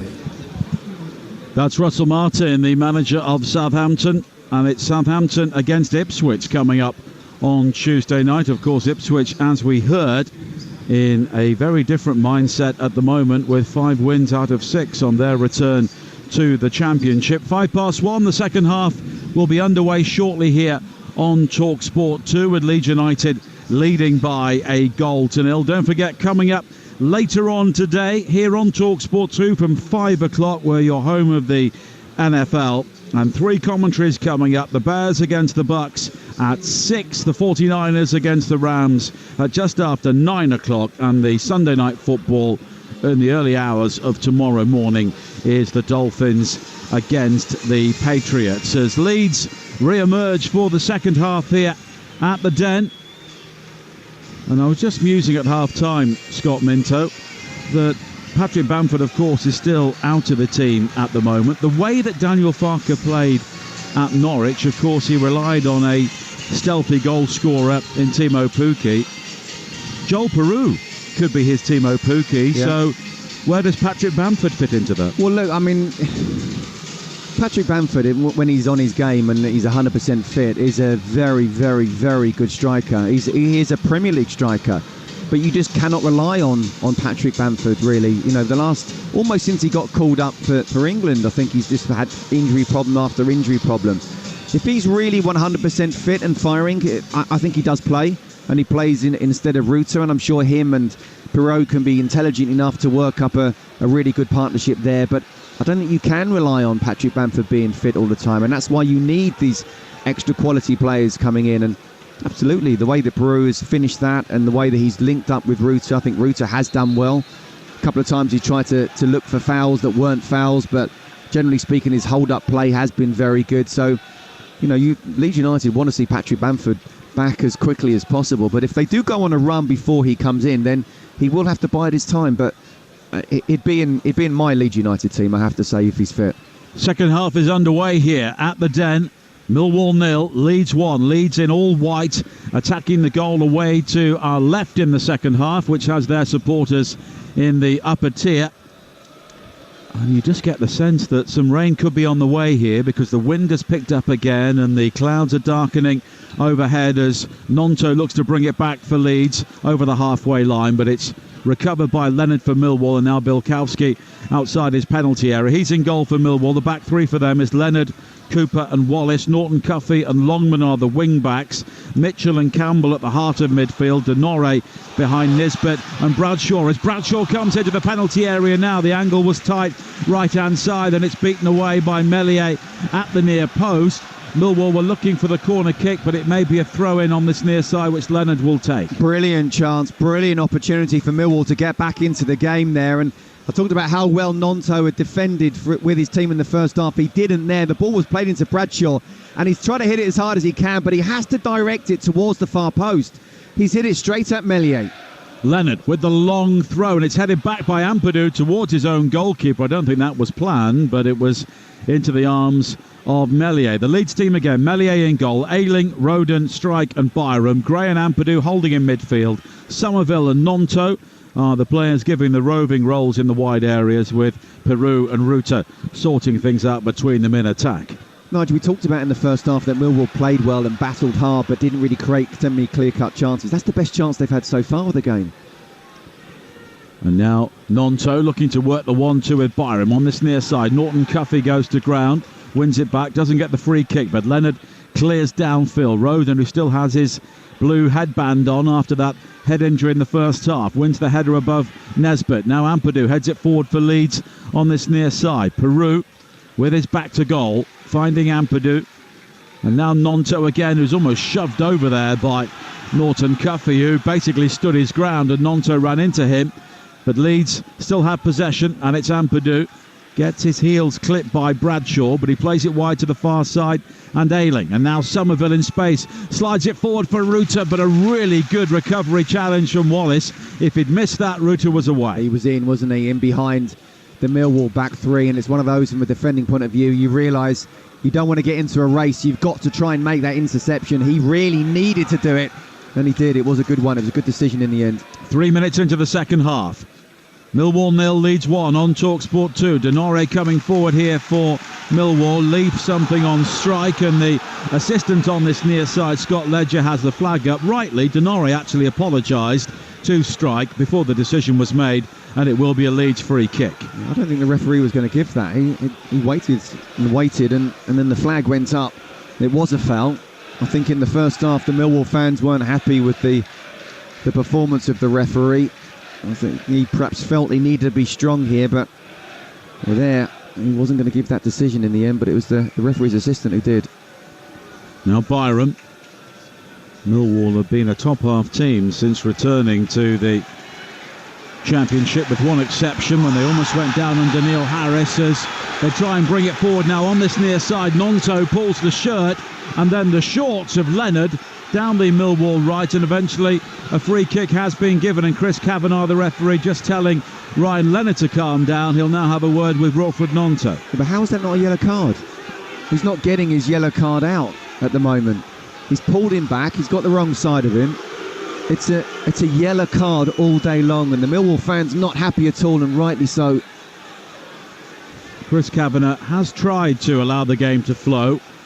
One or two challenges have been either waved off or haven't received yellow cards.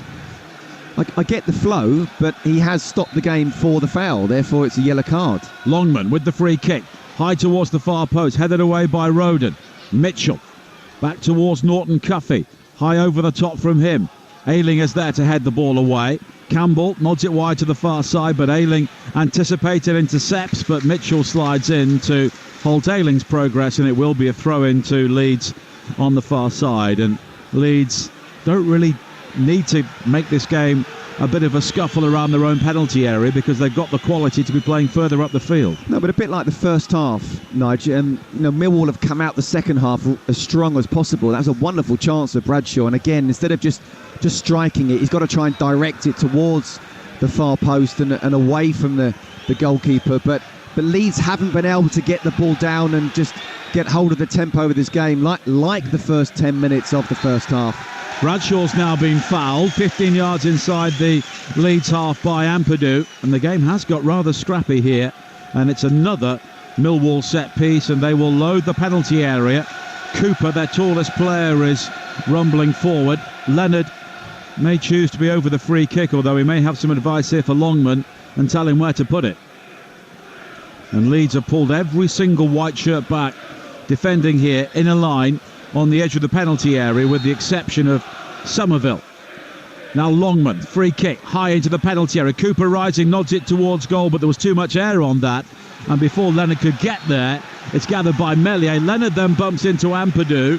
Ampadu pulls back Leonard by the scruff of his neck, and rather unnecessarily, players from both sides start milling in on the edge of the 6-yard area. It's all a bit of nonsense, and it's quickly sorted out by the referee. It's a bit of nonsense that Leeds don't really need this, because it's the home crowd that will get up, and they'll be up for that kind of physicality. As an away team, then you're 1-0 up, you want to try and quieten the crowd as much as possible, so you don't really get involved in those type of physical duels. Yes, of course, you want to make sure you're not going to be bullied, but just don't give the home crowd any opportunity to come into the game. And the floodlights on the top of the Docker stand on the far side are now shining very brightly here at the Den. It's all got rather gloomy. Is that it now, Nigel? Summer gone? That's the end of summer. Down the hatches for the next 8 months. Get the thicker tog on the duvet this evening.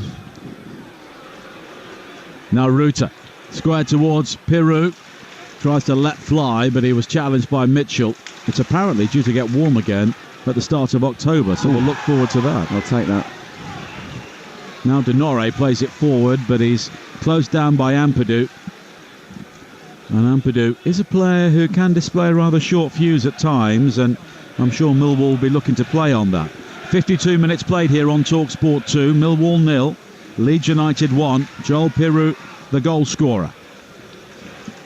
Now Norton Cuffy coming in field from the right, tries to slip it through to Denore, but it's quickly cut out. And now Nonto again. Square to Gray. And Gray has really had a grip on midfield alongside Ampadu. At the moment, Mitchell and Campbell are finding it very difficult to get involved. as Somerville is caught on the wrong side there as Murray wins it back for Millwall, but his ball forward is cut out by Roden. And here is Ampadu driving forward down the centre, urged on by the Leeds crowd. He tries to work the 1-2 with Rutter, but it doesn't quite come off, and it's smuggled back by Cooper towards Bielkowski, who quickly clears downfield, but Roden steps in before Bradshaw to head the ball away. And now Rutter writes a couple of challenges for Leeds in a very congested midfield area, but Denore comes back in to make the challenge, and Longman on the far side. It's frenetic at the moment. Neither side can control the ball at all. I'll tell you what, first of all, it looked like it was really good hold-up play from Rutter. Gray has given the ball away to Nesbitt, infield looking for Denore, but well anticipated by Byram, and Byram will now bring the ball clear for Leeds, deep into the Millwall half. Wide to this near side, and Nonto, he will attack the penalty area, whips it right through the 6-yard area. Where were the white shirts? What a ball, what a ball. And you don't always have to go past your fullback. Looked like he was trying to just hold him up, then he went down the left and just whipped it across. And they've got to read it, someone's got to read that in a Leeds United shirt. Would have been a simple tap-in, just direct the ball onto your foot, 5-6 yards out, 2-0 and almost game over. 54 minutes played on Talksport 2, the home of the EFL at the Den. It's Millwall 0, Leeds 1. And the Sunday session will be shortly underway over on Talksport with Sam Matterface and the team. Bournemouth against Chelsea and Everton against Arsenal are the games in the Premier League today, and it's also a busy day at the Rugby Union World Cup as well, as a high ball is played forward from Ayling, wide to this near side, looking for Nonto, who applauds the intention, but the ball is straight out of play, and that will be a throw into Leeds on this near side, as the home crowd really find their voices around us here at the Den, and the Leeds crowd respond. 17,909 is the crowd, and just over 2,000 of those have made the trip from Leeds United. Now it's headed forward by Byram on this near side. Nodded clear by Norton Cuffey. Byram has it again, but he runs out of room and runs it out of play.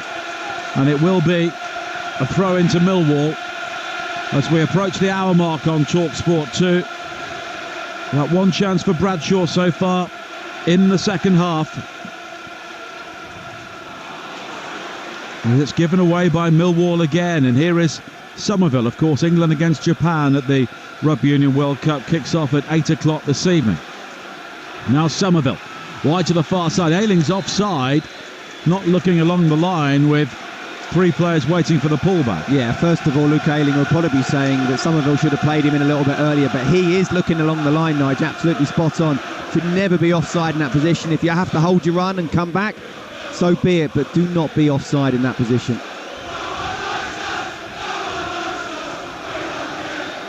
Well, say what you like about Millwall fans, but they do get behind their team here at the Den. Terrific atmosphere inside the stadium today as Denore wants a free kick, claiming he was pushed over.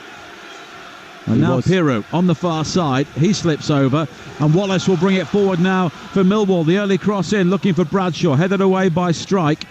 And now Pirou again slides it in field, and Gray was clipped there by Wallace, and it will be a free kick for Leeds, midway inside their half, and Chris Kavanagh, the referee, continues to keep his cards in his pocket. I'll tell you what, the last 5 or so minutes, the Millwall fans here have really made themselves heard, haven't they? Trying to get behind their team, you know, who are huffing and puffing and trying to break this Leeds United defence down, finding it hard to create too many clear-cut chances. That's why that one so early in the second half for Tom Bradshaw was so important. So we're going to go in and get 3 points. You're not going to get loads of clear-cut chances against what I think is becoming more and more a well-drilled side. We talked about the international break has given Daniel Farke more time to work on his team, both offensively and defensively. And they have looked pretty safe so far, despite in the first 10-15 minutes being under pressure. Now Somerville on the far side has support from Gray. And the 17-year-old just checks and tries to evade Campbell, plays it wide to Ayling, who skips it down the line, then crumples to the turf, claiming he was blocked off by Longman. And again, the referee's not interested, and I think 1 or 2 players have been trying to buy free kicks, and he's basically not even giving them a second look. No, and the principle of that is good. I like it. You may get one or two wrong, and obviously the high profile one of them might be the goal itself, but I think generally speaking he wants to try and, you talked about it, use the word flow, and I think that's what all fans really want to see, but ultimately you have to get almost every decision right, otherwise you will get criticism as a referee. 58 minutes played. Leeds holding on to their 1-0 lead as Nesbitt chases a knock-on forward from Bradshaw. Back towards Bradshaw again down the left-hand side. And now Longman will come forward again. Bradshaw has held his wide position, and it's left for Longman. Longman clips in the cross, high to the far post. It travels beyond everybody, does it? No, it was touched behind by Byram, and it will be a Millwall corner down the right. Great ball, great ball. That's all you can do, whether it be set piece or whether it be an open play. Get the ball into the box in dangerous areas and get the Leeds United defence facing their own goal, and actually again they defended it really well.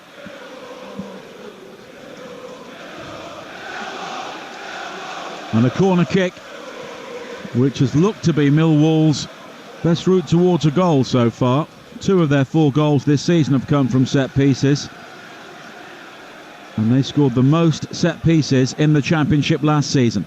Longman with the corner, it's very deep, nodded towards goal by Cooper. The second header was won by Ampadu, and now Mitchell on the far side, but it's Gray who just hacks it clear, and the game has got very, very scrappy, but that may suit Millwall as they chase this game with an hour played. Bielkowski with a long ball forward. Longman looks to chest it down to Denore, but Leeds win it back, and now they can come forward with Nonto wide towards Somerville. Nonto was shoved over off the ball. Somerville bursts into the penalty area, but Cooper did well to time the challenge, lunging in, and he won the ball cleanly, but Leeds do have a corner, and Nonto went down there, and I wonder if he collided with the referee off the ball. I didn't see what happened with Nonto going down, but certainly Leeds United, a couple of the players not happy, but that was brilliant defending from Cooper. The last thing you want is someone like Somerville running at you inside the box, knowing that he can go either way, but he showed him outside and then made the tackle. Again, we talked earlier about how when you make a tackle inside the box, you need to be almost 100% sure, or you're absolutely desperate, there's nothing else to do. Otherwise, it could be a penalty. Really good tackle from the centre-half there. Well, Chris Kavanagh is just having words with Ethan Ampadu, and Daniel Farker has also been in discussion with Andy Davis. The 4th official has had a very busy time down there today. There's not too much room between the 2 technical areas, and Andy Davis is very much aware of that. Somerville with a high cross towards the far post. It's nodded down. Pirou goes down inside the area, looking for the cheapest of penalties. And Chris Kavanagh, again, doesn't even bother to wave away the appeal. And it's back with Meslier at the other end, away to our right.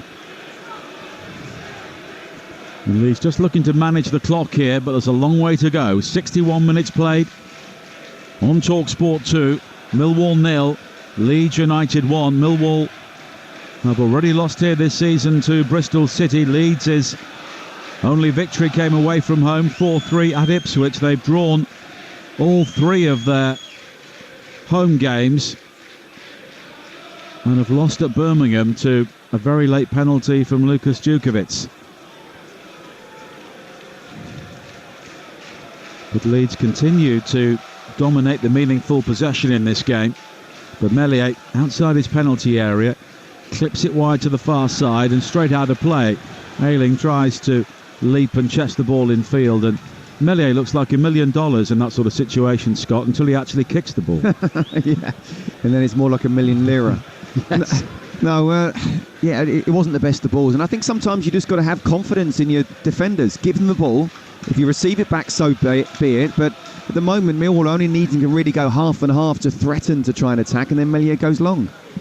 Norton Cuffy challenged by Nonto on this near side, and fair play to Nonto. He's not shirked the physical challenges from Millwall, and he's also got through his defensive work so far today as Leonard tries to go beyond him on this near side, slips it in towards Denore on the edge of the penalty area, back in field towards Leonard. The early cross in is headed away by Rodhan, who very quickly waves his team out towards the edge of the penalty area, but Millwall come forward again now. Longman curls it in, right-footed, woefully overhit, straight out of play, and it will be a goal kick, and a triple change coming up here for Millwall. Watmore, Fleming and Esse are the players coming on. And the first player withdrawn is Nesbitt. Duncan Watmore comes on to replace him. And Denore will also make way for the blonde-haired Zian Fleming, who scored 15 goals last season. And the 18-year-old, Romain Esse, who scored the winning goal against Middlesbrough. He'll replace Alan Campbell. So fresh legs for Millwall, and they've also freshened up their attacking options. Yeah, interesting. They've gone for a triple substitution. He feels that clearly Gary Rowett, it's not just a little tweak. He needs to try and change something completely different.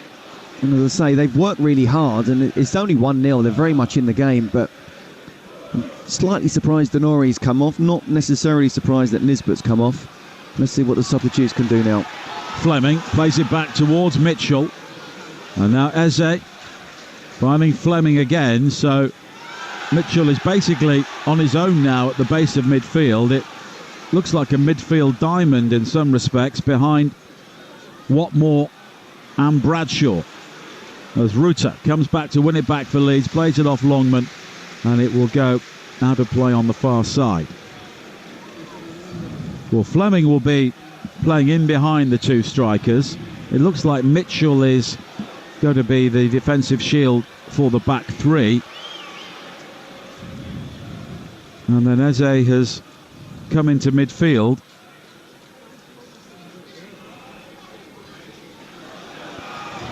And he's coming forward now down the left. Looks to pick out Watmore on the edge of the penalty area, but Roden intercepts, and Roden now charging forward up towards the halfway line. He's left it for Somerville. Somerville knows the crossfield ball is on for Nonto, and it was, but he hooks it straight out of play. And it will be a throw into Millwall on this near side with 65 minutes played. And what is a very grey day now in southeast London, and it's still Millwall 0, Leeds United 1 here on Talksport 2.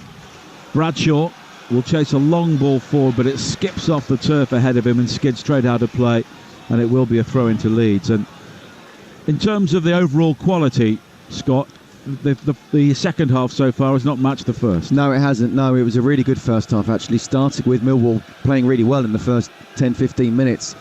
You know, Leeds scored a really well-worked goal. Again, controversial one. Should it have been a foul earlier on? It wasn't given, but it was a very good team goal.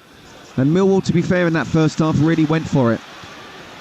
And now Longman coming forward. He fires in a right-footed shot, but again, he is wasteful as he comes infield onto that right foot, and it's into the top tier of the Coldblow Lane stand behind that goal. Thing is, you know what he's going to do. He's always going to come inside onto his right foot, but you know, I don't think Leeds stop him enough and show him down the outside. But once he has been a couple of times now where one he's tried to cross and he's overhit it.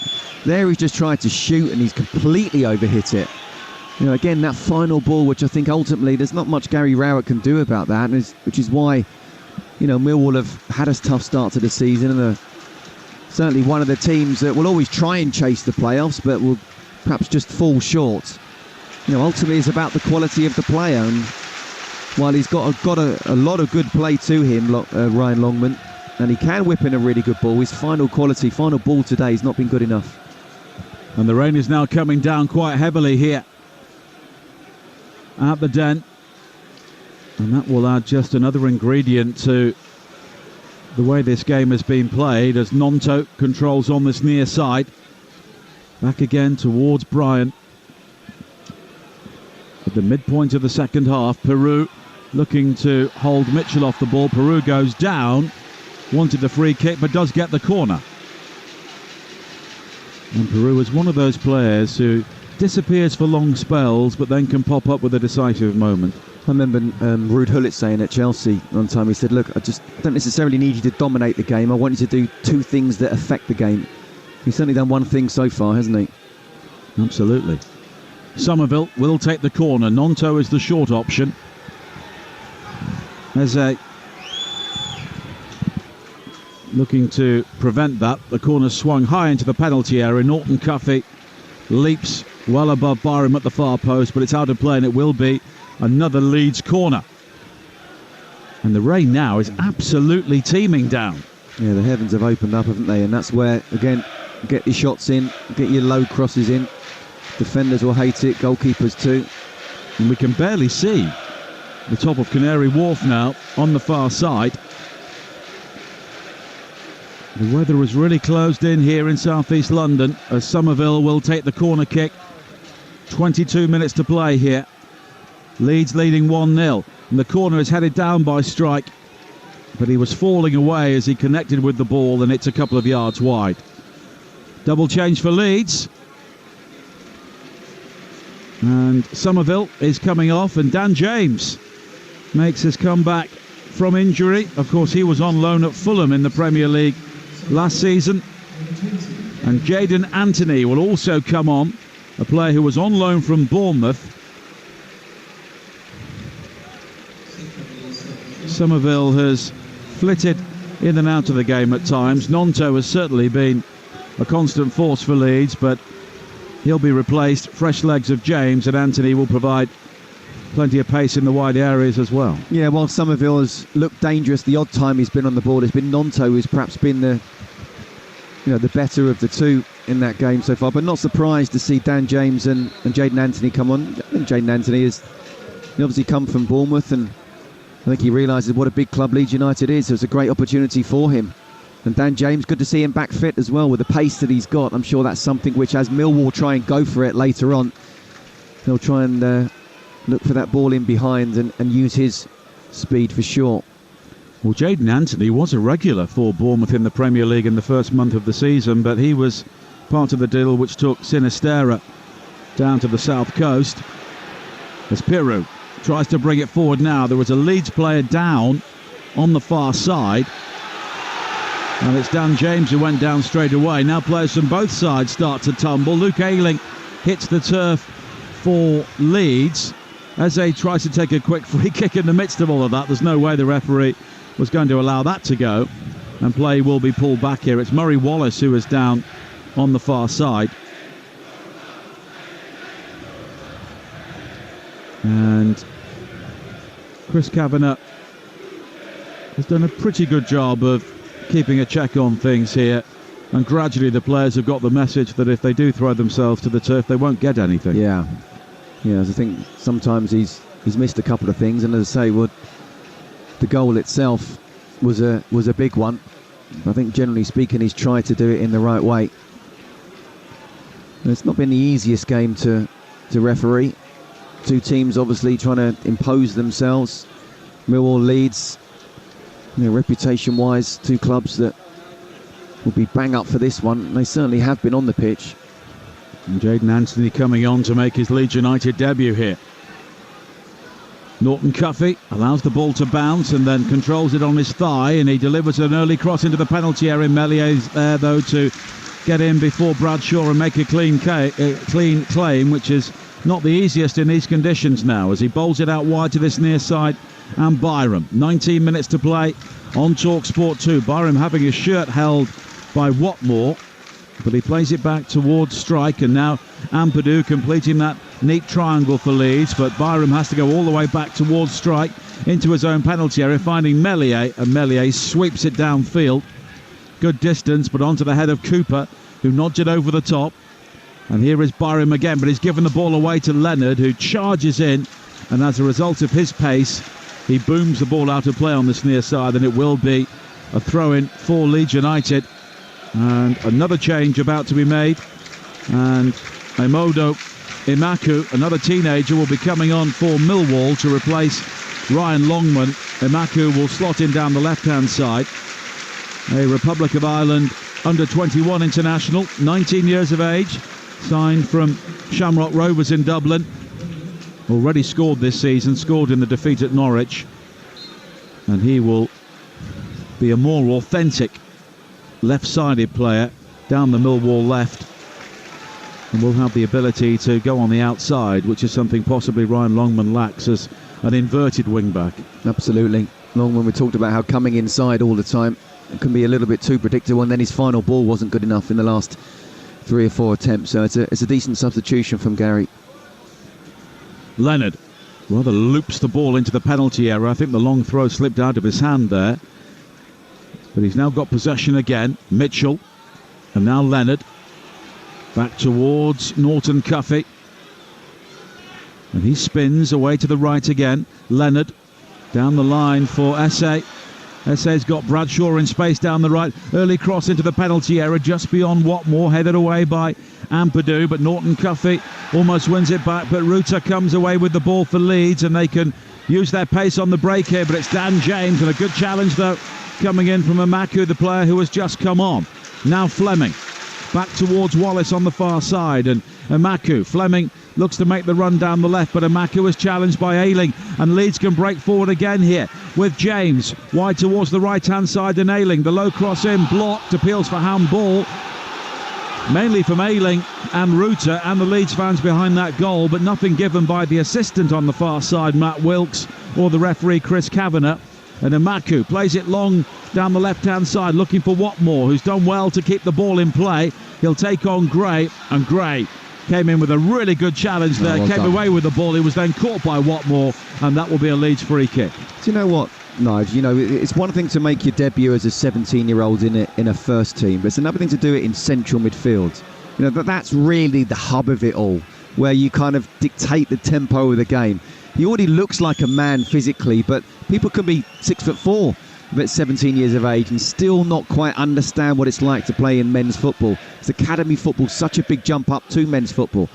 But this kid looks absolutely special, doesn't he? I'm not surprised having the Gray name, and he seems to sort of embrace that pressure as well. But as I say, really impressed with him. He's not as if he's a left back or left winger playing out wide, seeing the ball every now and again. He is in the hub of it all, but looking like he's been a senior pro for the last 5-6 years. And the Championship provides the sort of environment where young players can really flourish. I remember seeing Jude Bellingham as a 16-year-old in the Birmingham midfield a few years ago, and he's kicked on. Now you are talking special talents. I'm not comparing Gray to him. But you're absolutely right about the Championship. It's a great breeding ground for sure. Cleared away by Strike. And now it's controlled on this near side by Mitchell for Millwall. 15 minutes to play on Talksport 2. And it's still 1-0 to Leeds, as it has been since the 15-minute here. Now Leonard back towards Cooper. A high diagonal ball wide to the far side. And Amaku will try and keep the ball in play, but it just gathers pace off the wet playing surface here now. Spins over his shoulder out of play, and that will be a throw into Leeds, and they are not hurrying at this stage. And they do have the out ball now of Dan James down the right hand side.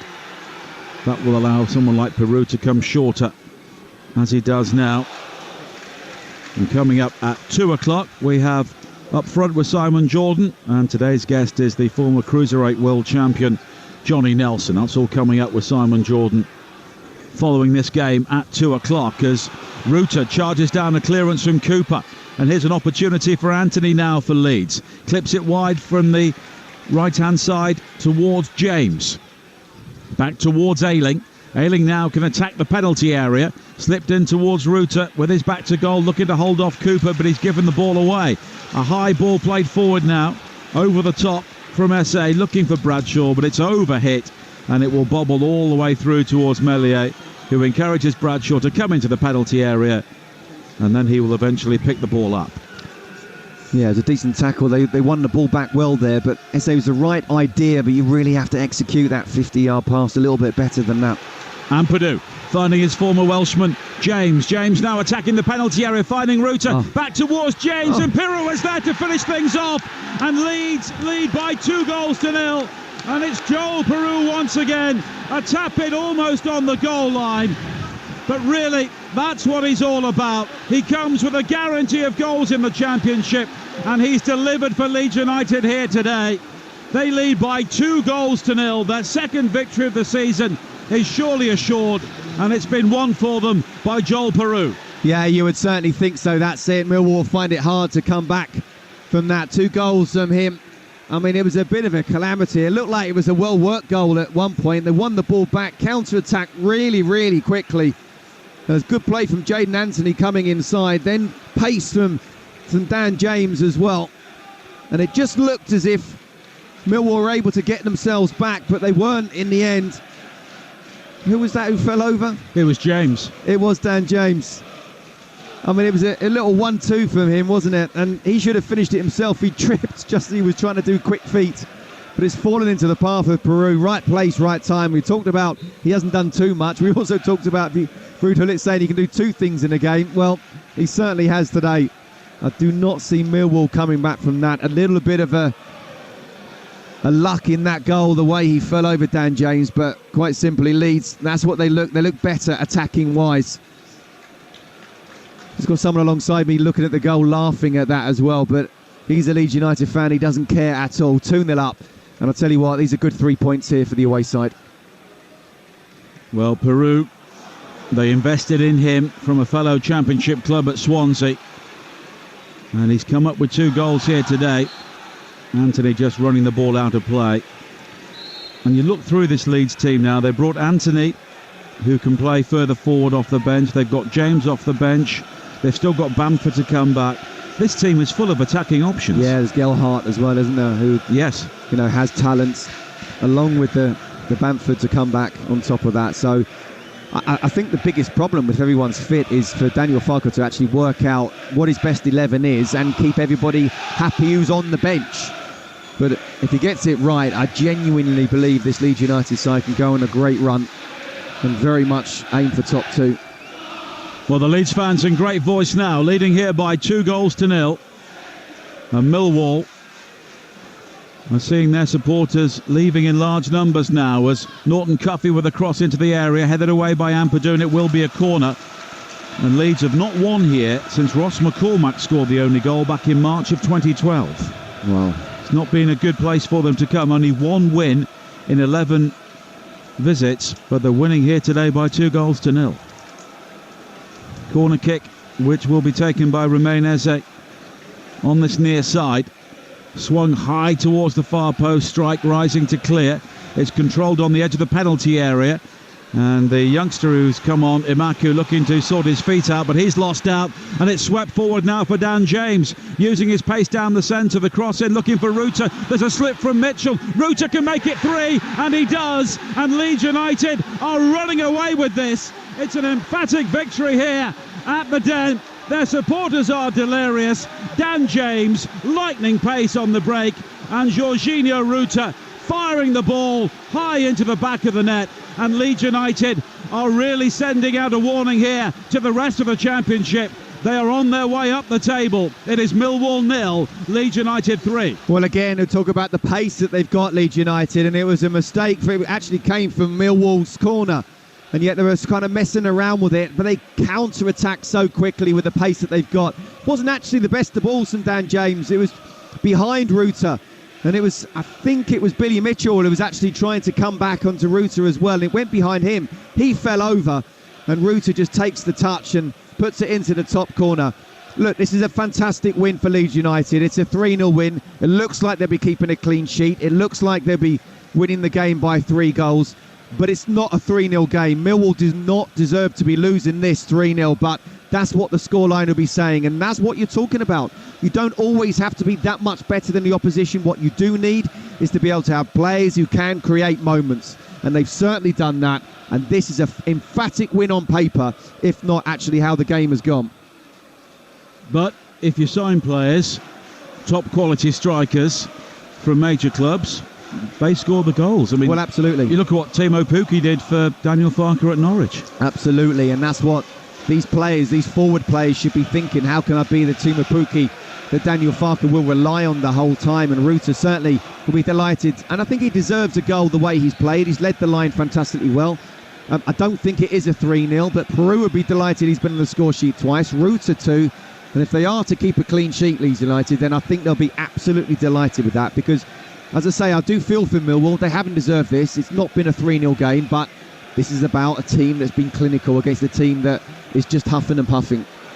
Now Imaku making his way into the penalty area, and a goal kick's being given as he slips. Ailey made the challenge. Leeds are about to bring on Glenn Kamara, the Finnish international, signed from Rangers, and there'll be no hat-trick opportunity for Joel Peru because he's the player who will make way. And George Saville, the former Middlesbrough player in his second spell here at the Den, will be coming on for Millwall. Well, Peru looks disappointed because he may believe there's a hat-trick goal out there for him in the final 7 minutes or so, but Kamara comes on. And the change has been made as well for Millwall, and it's Billy Mitchell who has come off to be replaced by George Saville. And Mitchell was the player who rather slithered to the turf, losing his footing at the key moment, which allowed Ruta to hammer the ball high into the net to make it 3-0 to Leeds. Yeah, he was unlucky, to be fair. He was trying to track back.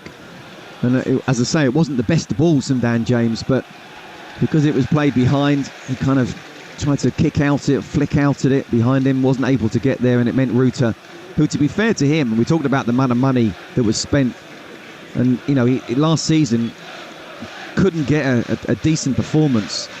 I really think this is an opportunity for him in the Championship to gain a lot of confidence. It was a really good finish, and I think he deserves it with the play that he's had so far this afternoon. Ayling plays it back towards James, who's been involved in the 2 goals since coming on. Now Kamara back again towards Ayling on the far side, and a back heel will release Ayling again from Ruta, who scored his 2nd goal of the season to make it 3-0.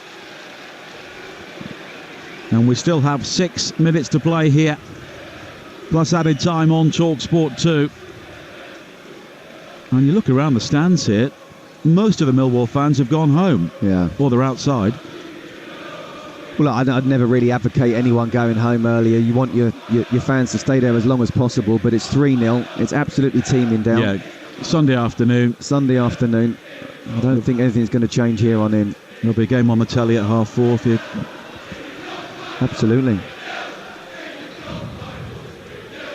Well, it's a big win here for Leeds.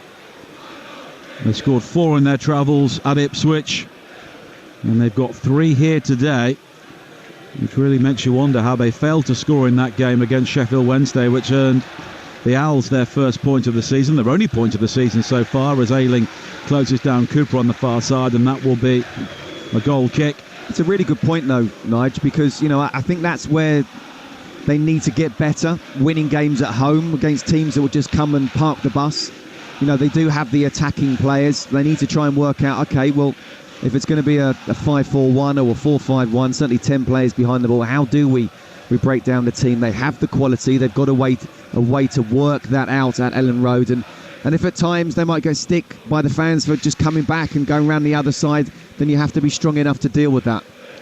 Well, they've scored 3 counter-attacking goals here today, and of course you can't really do that at home. No, so this is the perfect kind of situation for them, really, playing away from home. And here's Ampadu striding forward now, found by Ruta. He's got support to his left-hand side. It's Kamara. Anthony streaking forward at pace into the penalty area. Anthony comes in field. Can he make it 4? He was challenged by Fleming. He went down looking for the penalty. In the end, it scrambled behind for a corner.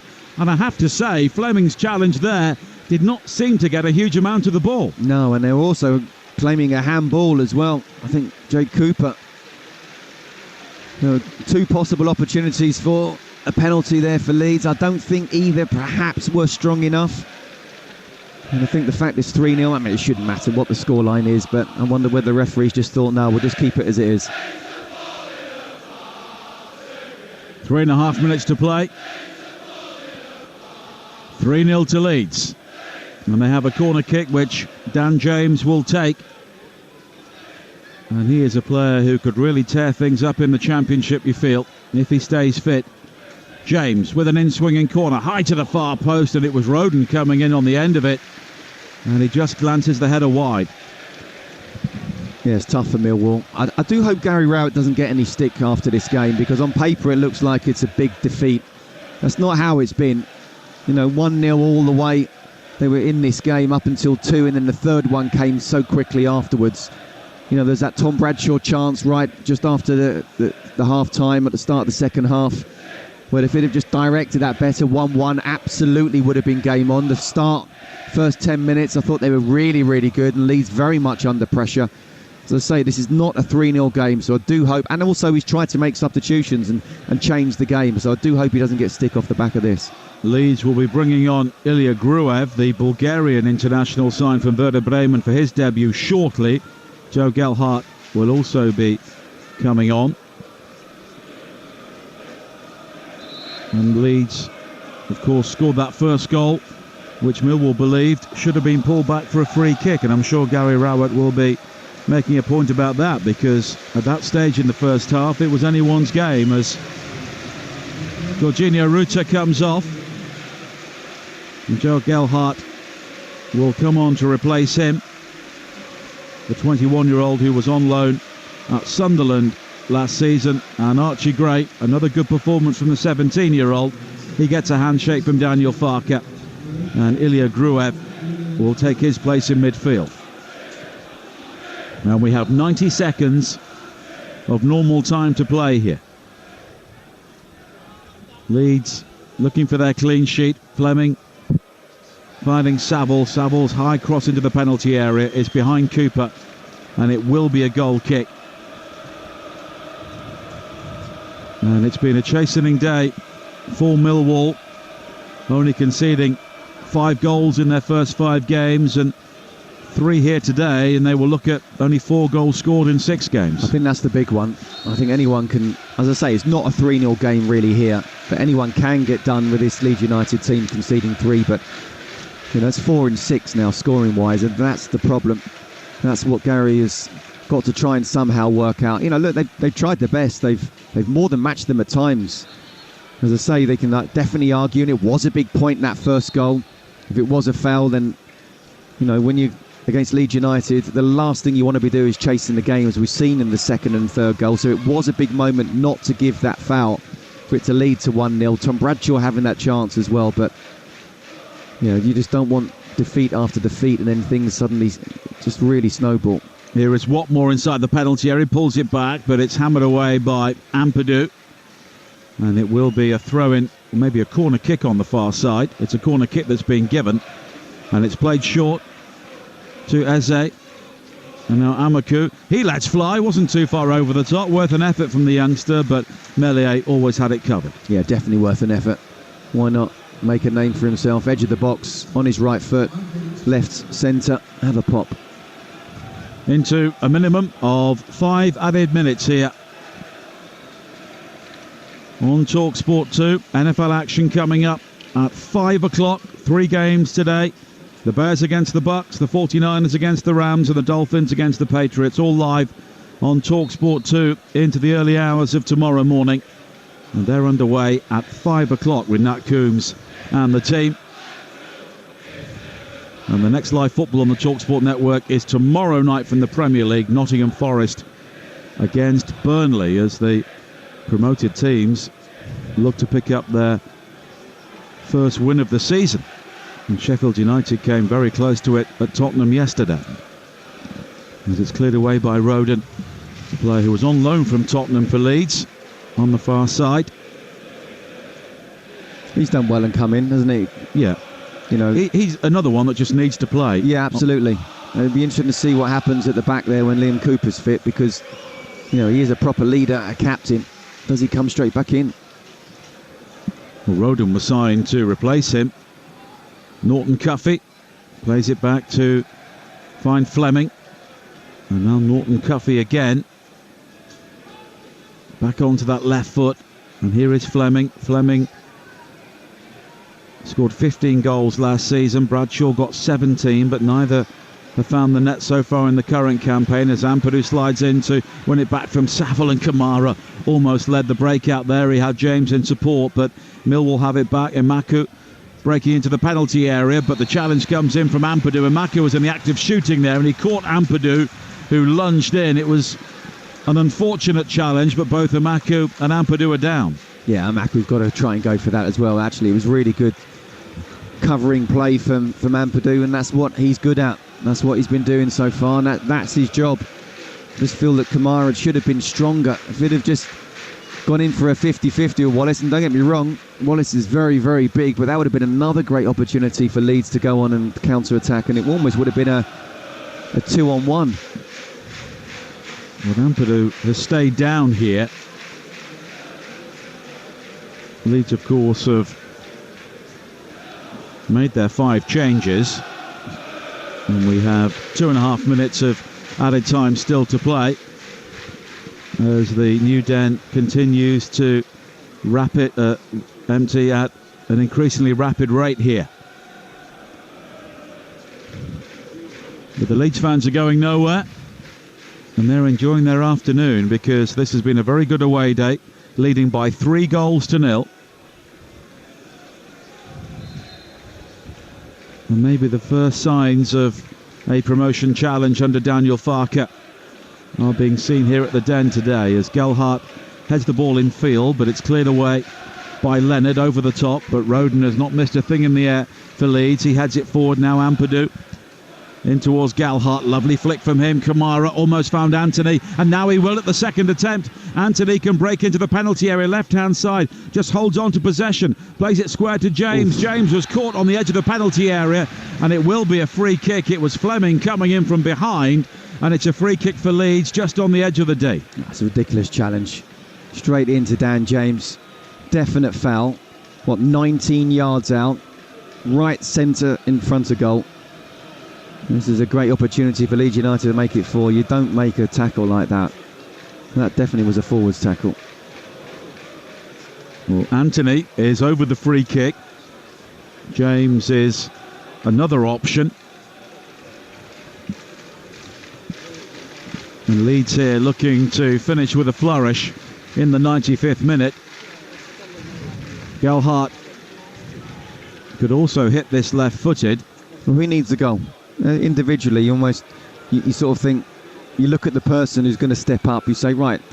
Well, Gelhardt, really, he's the striker. Well, yeah, absolutely. Jaden Anthony wants to keep on making an impact, doesn't he? So those two, it's between those two at the moment. And it's Anthony who curls it, and it takes a deflection off the wall onto the roof of the netting, and it will be a corner kick right at the end of this game. Yeah, just waiting, aren't we? We're coming up to 95 minutes now. Referee needs to do everyone a favour, really. Certainly Millwall. Leeds are keeping it in Millwall's half. Just waiting for that final whistle. And what will be, even though I've said it's not a 3-0 game, really, it's very harsh on Millwall. It's a fantastic result and scoreline for Leeds. Keeping a clean sheet, scoring 3 goals. 2 of your strikers scoring. Pretty much perfect. In front of the big screen, Dan James will take the corner kick into the near post. Fleming is the only player there to clear the ball away, and that's it. Celebrations for Leeds United. A big win at the Den today by 3-0. And the strike partnership, they hope, will fire them back towards the Premier League. Joel Peru and Jorginho Ruta both on the score sheet. Peru with the early goal after 15 minutes, a sweeping breakaway. And then he got the goal which really settled the game. A tap in from close range 13 minutes before the end, before Ruta, following another devastating break from Leeds, slammed in the third. And Scott Minto, Daniel Farke's team were very impressive. He'd be delighted with that. It was almost the perfect away game.